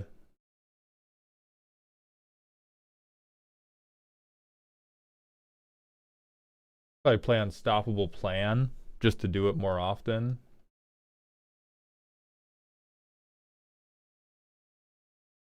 We have 4 artifacts. We have Isochron, we have Amir, we have Agatha's Soul Cauldron, we have... No, we don't have 4 artifacts. Okay. So we probably wheel. And when we wheel, we bring back... What do we bring back? Heliod's Pilgrim Energy Refractor. And then we get freed from the reel. As the... Well, hold on. Let me... 1, 2, 3, 4, 5, 6, 7, 8, 9, 10, 11... 5, 6, 7, 8, 9, 10, 11, 12. Okay. And we get freed from the reel as our Heliod's Pilgrim trigger.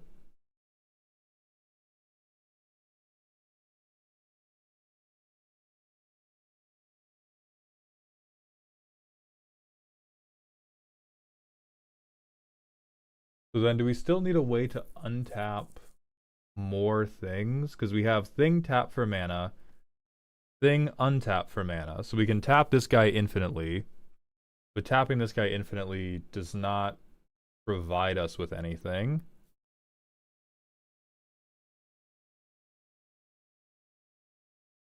We need something that tap for 2 mana, right? So maybe if we had gotten, instead of the blue mirror, because him making blue hasn't mattered the whole time, if we had gotten the Palladium mirror instead, this would be infinite mana of all colors, right? Because Palladium mirror, oh no, it would still be only net 1 because we can't untap Palladium mirror with his own Palladium mirror mana. No, Palladium mirror still wouldn't do it because we wouldn't have the blue. We would have an excess of mana, but we would not have an excess of mana in the way that we needed to have an excess of mana. But we can keep, like, drawing through our deck.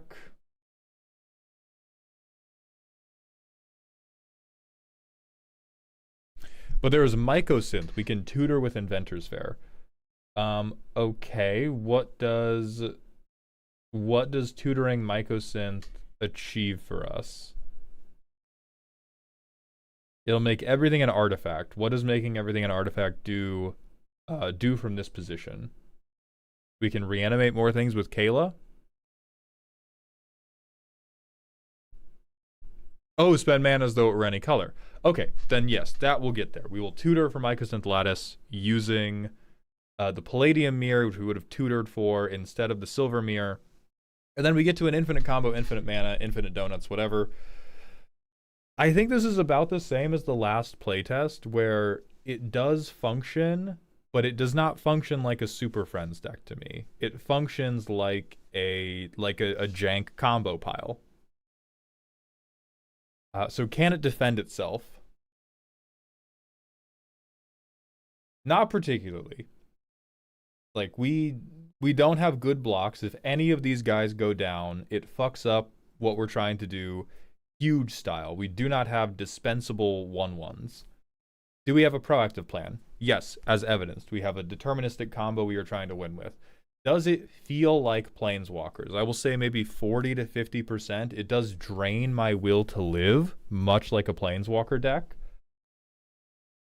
So I can't tell if the amount to which I hate it is a good sign or a bad sign. But we do twiddle. The negates are a pretty good wall. I don't think that's true. I think the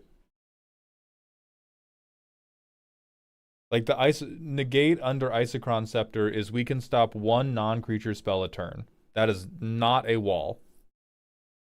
That is a wall into other combo decks. That does not wall off the Bristly Bill player. It does not wall off the token player. You could wall off the Stompy player who is trying to cast Cultivate.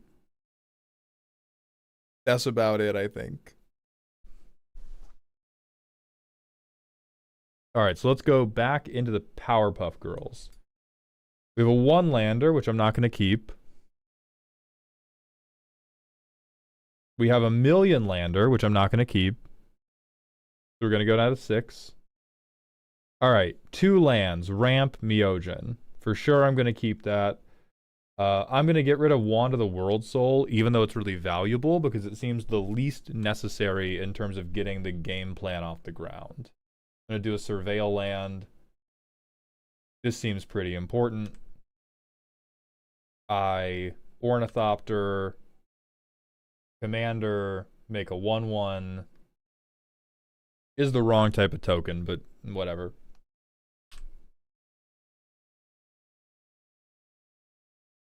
Get a land. Fable, make a Shaman, does not trigger Kaith. Goldmere, trigger Kaith. Alright. So I can proliferate, I can Mother of Runes. I can also discard 2. I'm going to discard the Myojin because I want him in the graveyard. And I get Benny Brax. Bam. Trigger Kaith. Draw a card. Next turn. Flood Pits. Hardcast. Trigger Kaith. This flips as well. Draw 2. This triggers on end step. 1, 2, 3, 4, 5. So I have maybe made 2 treasures at this point. I'll say the first swing with Goblin Shaman worked, the next one didn't. So I will muddle the mixture to go get Agatha's Soul Cauldron. But I cannot play that yet. So next turn, land, Soul Cauldron.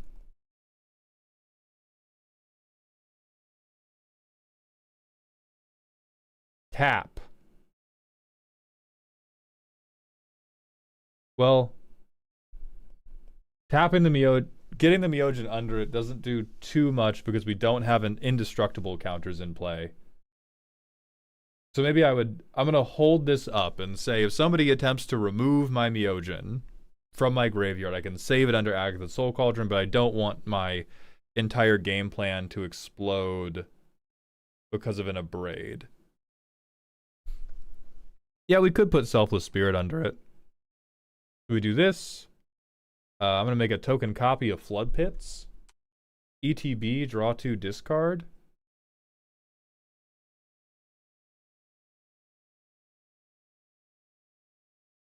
We don't need the Domini anymore. Swing both, draw 2, discard, draw 2, discard.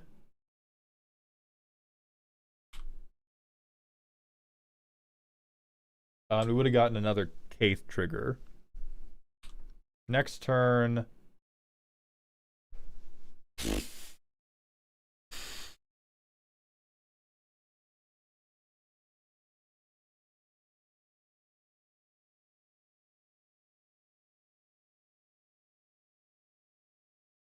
mean, I fucking board wipe everybody. What are we talking about? I fucking psych riff board wipe everybody. I can continue the value train, but the value train is not. Yeah, sure, brass for full wheel, why not?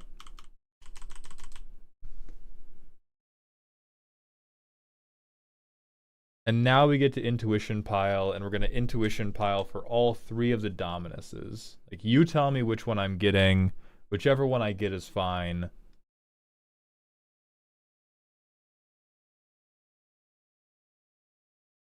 Even them going into the graveyard is fine, because it means I can then exile a Dominus under it to give one of these guys a 1-mana way to put an indestructible counter on themselves, which means the next turn I can get a Myojin ability under it.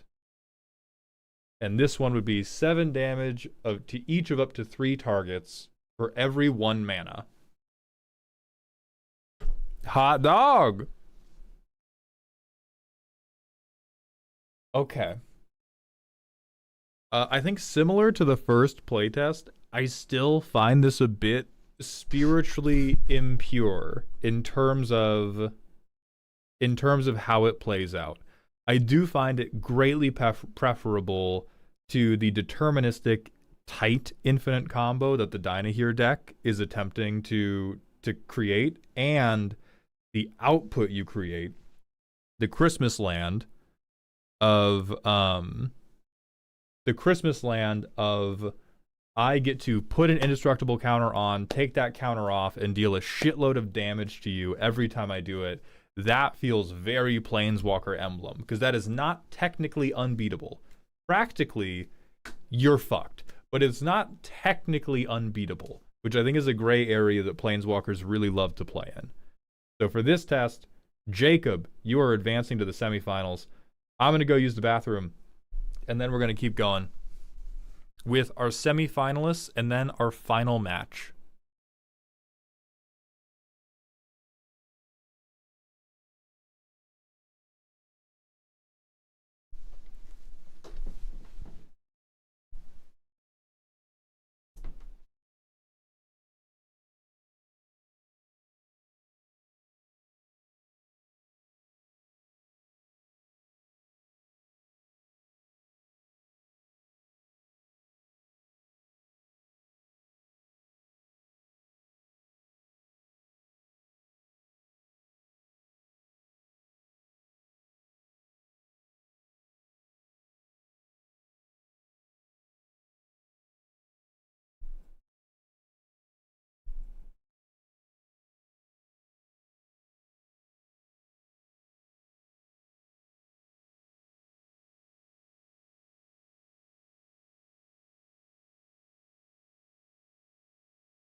As the real Moth Girl's wife, I can confirm she plays a lot of sagas in our pod.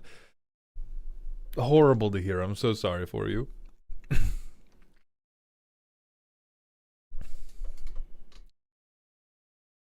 Okay. Let's move on to the semifinals. So we have Wasi versus Autumn Breeze. This is gonna be Planeswalkers versus sagas, which are basically Planeswalkers. Let's go to Wasi's terrible fucking pun.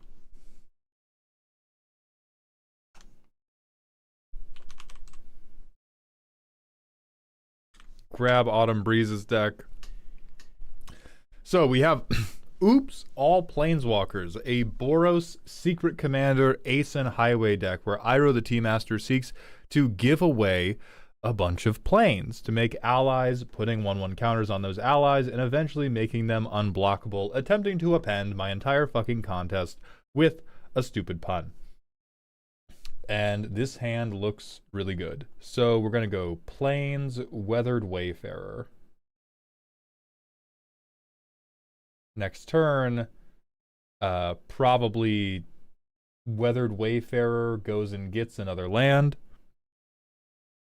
Plains. Radiant Summit, get Iroh. Give away a Plains. Make an ally token.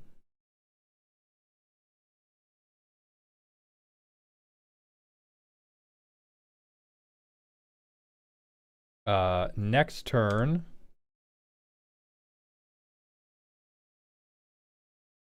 go get a land. I get Inspiring Vantage.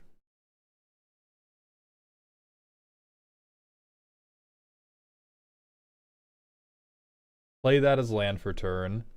Play Idol of Oblivion. Give away a Plains to a different person.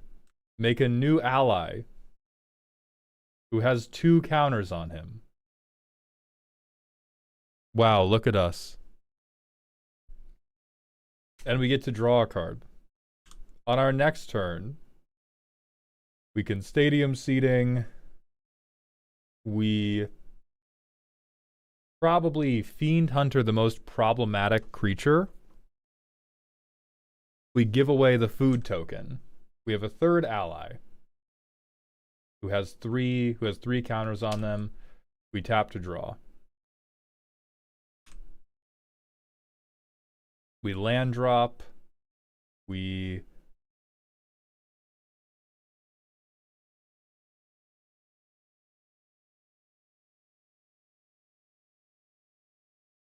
okay, we can Parallax Wave, which I really don't want to do, my god. But we can Parallax Wave, and we can Fog for like a turn. Do we give anything away? I think we give Fiend Hunter to somebody else. We make another ally.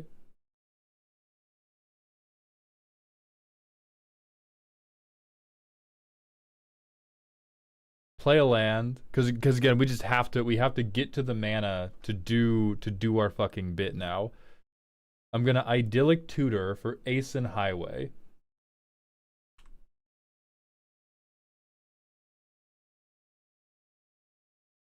Phenomenal. We can do nothing else this turn. I don't think we can give anything away either. We go to this turn. We can now Aeson Highway. God bless. We Aeson Highway. White creatures we control are now planeswalkers. We give away a Plains. All of our opponents have Plains. We can planeswalk all of our opponents. And we can swing in for 5, for 9, for 12, for 14 unblockable damage, baby! Wow. Okay, so can we defend ourselves? A little bit. We can make tokens. This playtest was kind of rough because we did not get the same card draw engine as we did last time. Yeah, we have protection from a board wipe. Like, we can defend ourselves a little bit, just not great. Do we have an inevitable proactive win con, and is it annoying? Fuck yeah. My god. Does it feel like a Planeswalker deck? Kind of.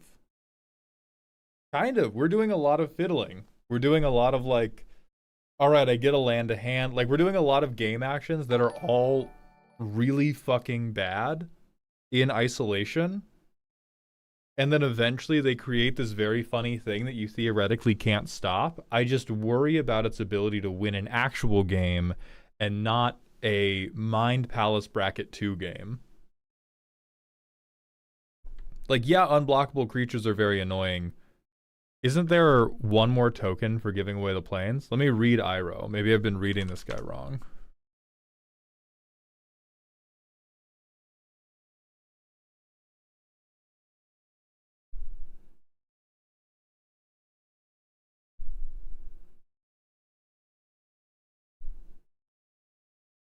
Uh, no, we only get the one token.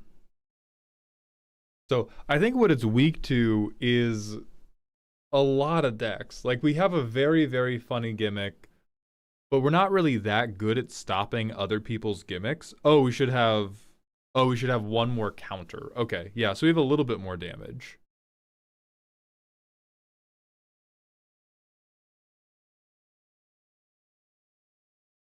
So I'm convinced on we have something proactive to do that is incredibly annoying, takes a very long time. I am convinced we can duck combat damage at the beginning. I'm not convinced that we're that solid on the value grind. The value grind seems very, very lacking to me.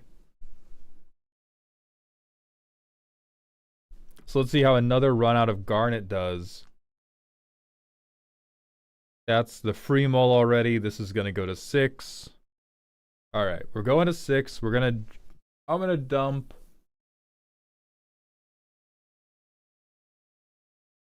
the war games because I don't want to think about that many goated permanents.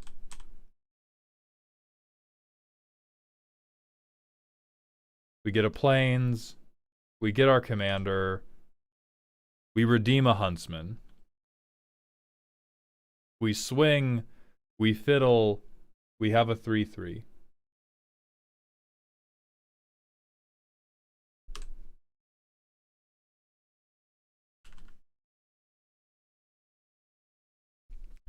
We get a plains, we Satsuki, we power conduit.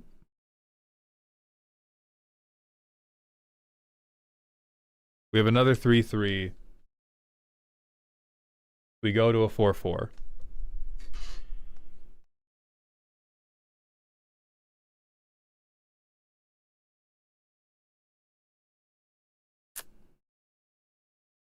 Aesir doesn't do anything really great from us.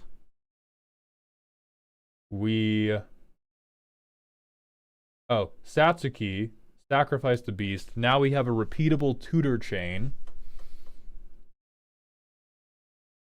I'm gonna get Fenrir. Bam, Fenrir. Oh my god, we're getting a basic land.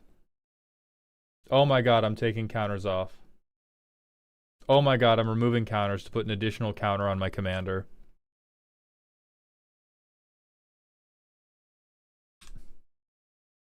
Make another beast. Get another basic land. We can turn this into another creature. I don't know what the best creature is, but I don't know. I get Yojimbo, and I fucking Yojimbo somebody. Yeah, so we now have repeatable value engines that will get us a basic land every turn, get us a creature every turn, tutor a creature to our hand every turn, remove a permanent on an opponent's board every turn, move those counters around every turn, or exile something from our graveyard every single turn, and we can fiddle up and fiddle down at will.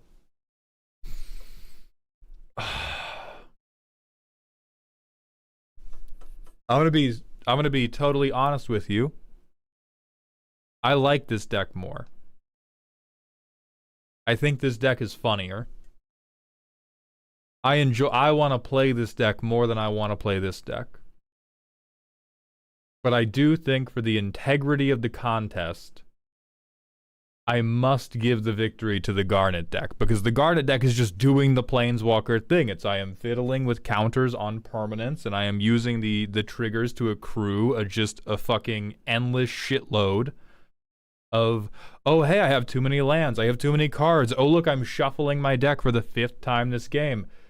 So, GG to Wasi. Autumn Breeze is moving on to the finals. Wasi, you are entitled to $100 of Cool Stuff Inc. store credit for designing this abomination. You can contact me on Discord with the email you want me to pass off to my rep.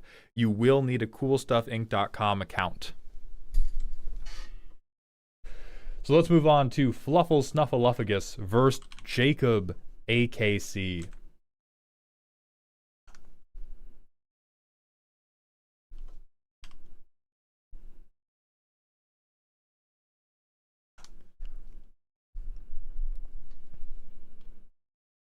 So we are now looking at the Mean Girls Clique versus put the Myojin in the fucking bag.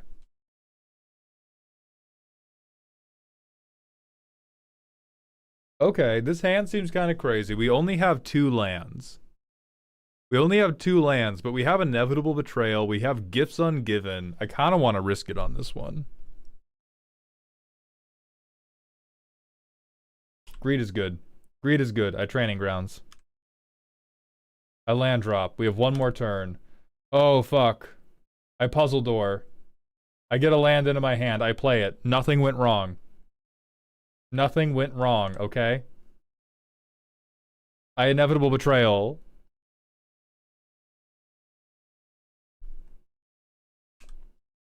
I land drop. I play my commander a turn behind curve.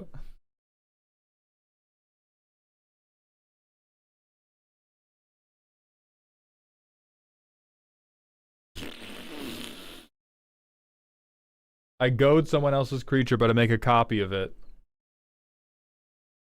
I land drop. I believe Inevitable Betrayal goes off now.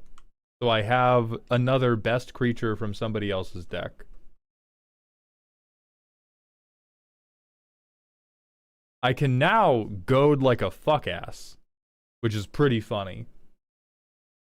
Because it's 1 mana to do my commander's goad thing. So I will Rhystic Study off my turn. I will... Holy fuck. I will cast Willbreaker for 5. No, I will not. I will High Tide. 1, 2, 6. Play Willbreaker. Steal something. Steal 2 things. Steal 2 things. It is not High Tide Math Magics. You are incorrect. We are will breaking them. I steal 5 creatures off the board. And then somebody tries to remove Willbreaker, and then I fucking spike concede. That's pretty solid. That's pretty annoying. This was a pretty bad run out because I was greedy, but we were able to recover from it. Now, can we defend ourselves? Again, kind of not really. We can defend ourselves with goad, but we do not have good blocks for basically the whole game. Do we have a proactive win condition? Yes, eventually. It is very annoying. People will be very mad at it. Does it feel planeswalkery?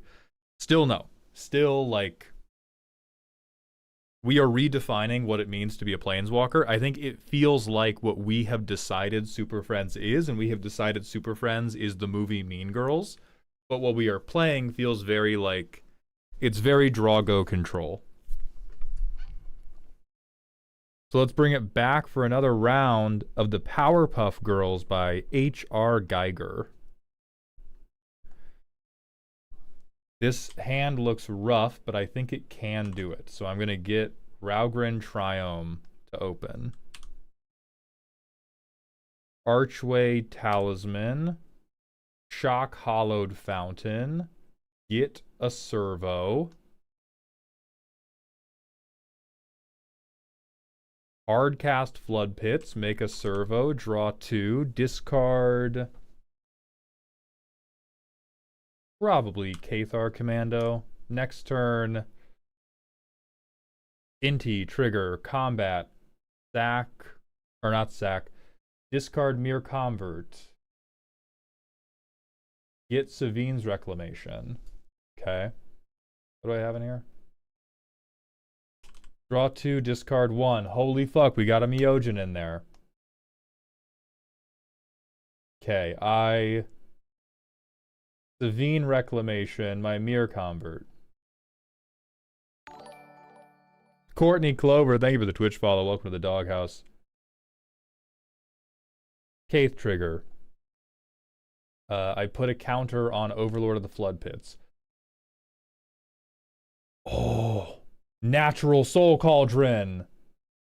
Oh, but we still need a Dominus. We still need a Dominus. I keep forgetting that part. I keep thinking this is a 3-card combo and not a 57-card combo. So we don't have mana for Seagate Restoration. We Ledger Shredder, Caith Trigger, Esper Sentinel, Connive, discard that, Caith Trigger. Go to combat. Discard, draw. Okay. We get another counter on this. Turn 7, Verge.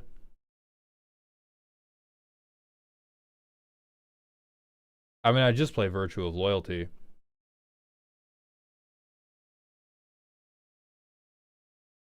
Draw 2. Discard.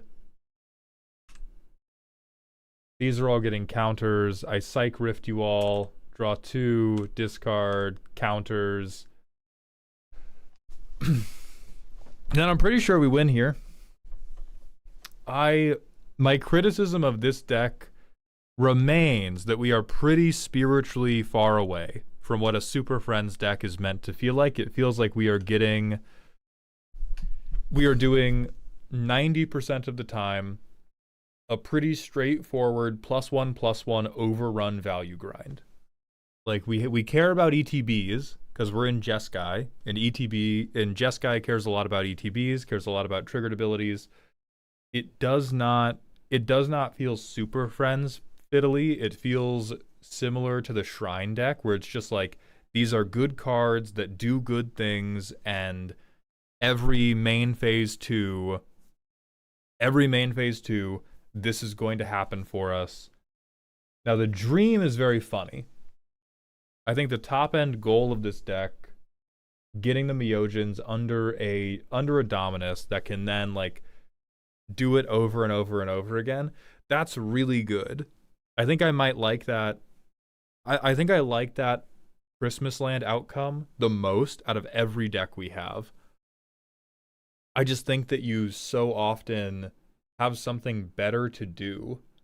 Like, we spent a number of turns where I was like doing even more digging, where we could have just slammed down. Like, we could have just slammed down Virtue of Loyalty the moment we could get it, and we would have been like pretty happy.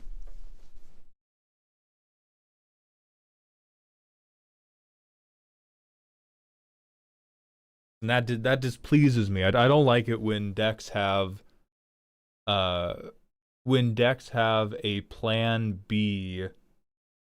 When decks have a plan B that is stronger than their plan A.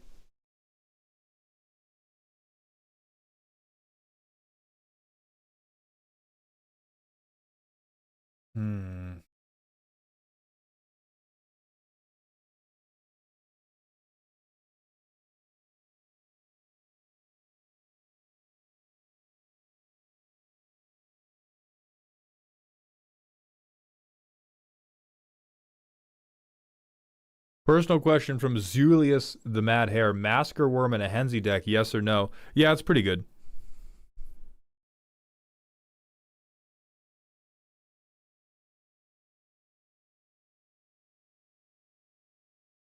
I'd like to point out you could have used Archway of Innovation to play Seagate Restoration sooner. That is fair. I will then point out I could have used Archway of Innovation to play Virtue of Loyalty sooner.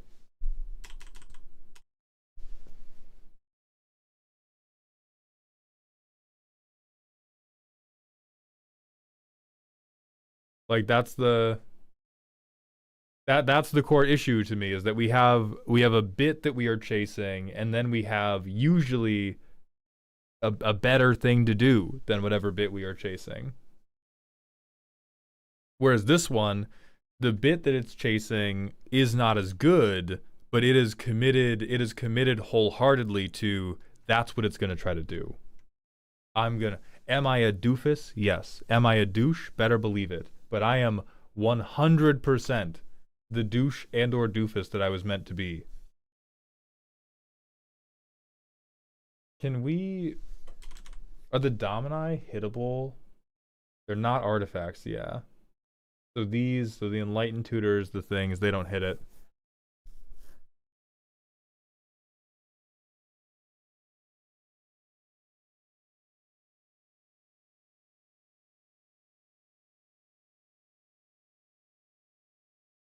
I'm going to give this round to Fluffles based upon commitment to the vibe, which is a shame because I love the bit. each playtest, it has felt like the bit is always too secondary, but it's a really good bit. Like the pile of the triple Meowger and triple Domini is really, really funny.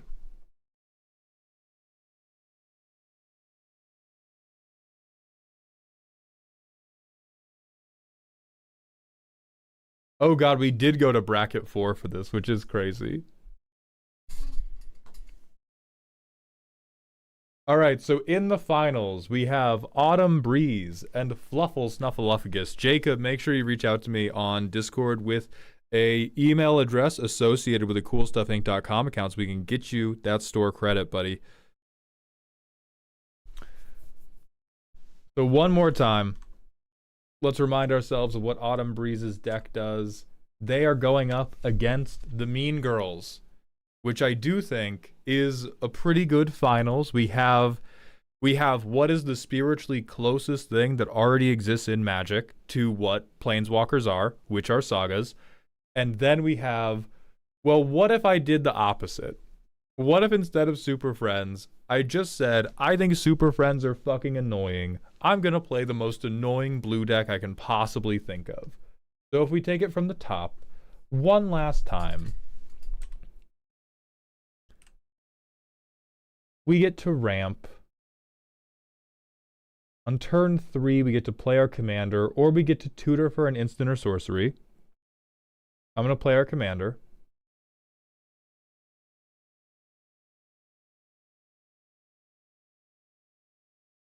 We get to Portal Mage and fuck with people a little bit.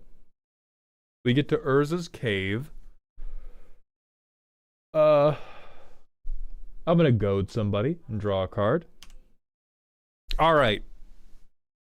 Fluffles, what's my intuition pile? Turn 6, I have 5 lands in play. I'll play Sink into Stupor so you have the mana. We have our commander. We have nothing else going for us. What are the 3 cards that save you?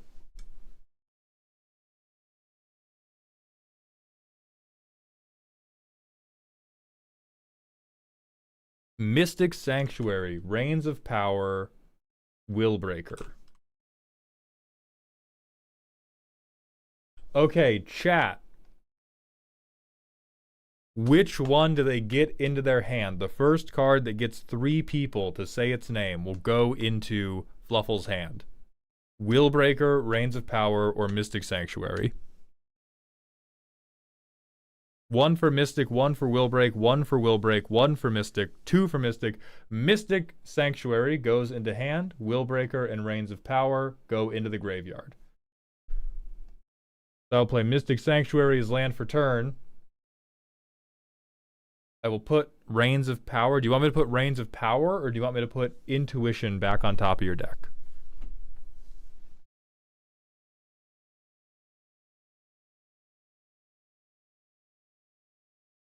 Believe in the Reigns. You got it.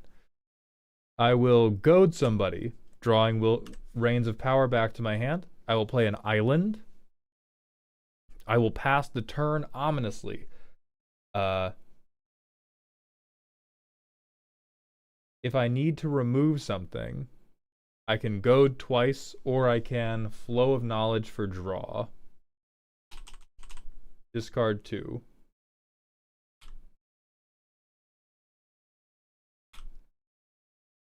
Next turn, I play this.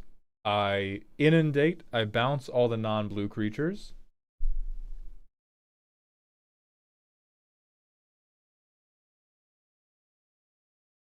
I play this to piss everybody off. This is where we pray the Stompy player has killed the other 2 players and we get to steal their board. Great. Okay, so Mono Blue is going to end where it began, with thoughts and prayers of ruining your day. Let's see what Garnet can do. We finally have a playtest where we do not have to mulligan the opening hand. Land, pass. Land, lady. Land, Arowan Games. Make a token. Fuck that. I'm going to play 6. Land 6.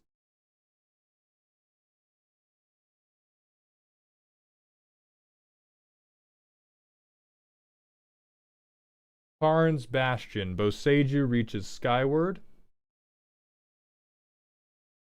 Every forest in the deck coming into our hand right now. Swing. Counter. Counter off. Swing. Mill 3. Land to hand. Discard a forest to hand size. Next turn, 2 more basic forests come into our fucking hand. We are now out of basic forests. What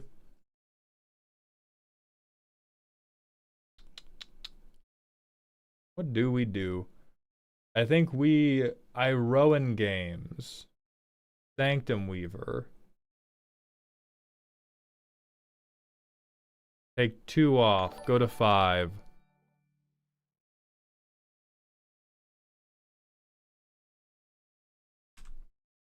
Next turn. We have no more of these. We have no more of these to hit. So we're making 1/1s as well. We can go find Fenrir. Is there a better creature to find than Fenrir? Or is Fenrir our boy? Is Fenrir our goat?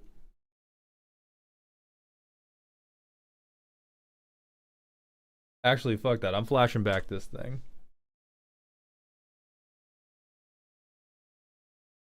I flash back this motherfucker. We reveal the top card of our library. It's a permanent. It goes to hand.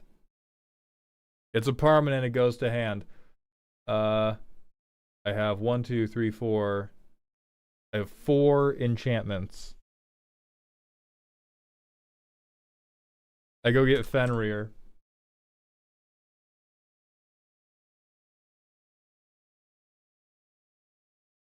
And I would have swung. So I get to reveal the top card of my library. It's not a permanent, so it doesn't go to my hand.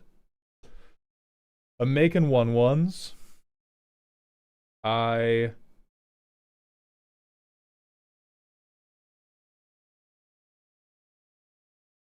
play dog. Get basic.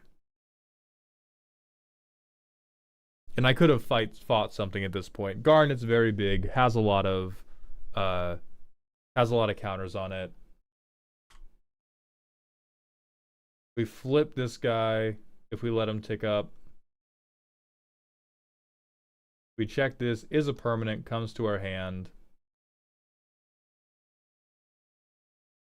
Mesa Enchantress, do we have enchantments? We retrace Azusa.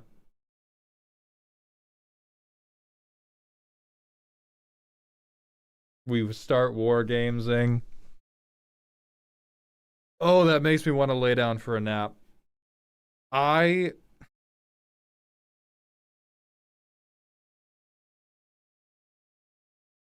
Fluffles, I really like the deck you made. I don't think this is a particularly close finals. This is a really planeswalkery deck. Like, I'm the one playing it. I don't even know half the shit I'm resolving, but I just know that it's good, right? Like, I have to do all of it because it's good. Like, I know that it's good for me. I know that it's going to help me win the game. I have no fucking clear idea how, but I know if I sit here and I play them and I move the counters back and forth, 15 minutes from now, you all will be dead. You all will be dead. So Autumn Breeze, congratulations. Please reach out on Discord about collecting your prize money and your store credit. Same to you, Fluffles. Thank you all very much for participating. I had a great amount of fun. I hope that I will be in much better health by the next competition, and by the next competition, I hope that we can introduce a triumvirate of judges and use a topic that is going to be a little less mind-melting. All that said, I'm going to pull up the Bald Kai. We are going to raid out for the day, and I have some CEDH to go play.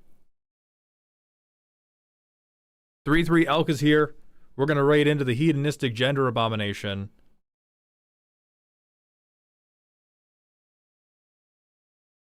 So thank you all for being here. We will be live again tomorrow for a short stream with Elk.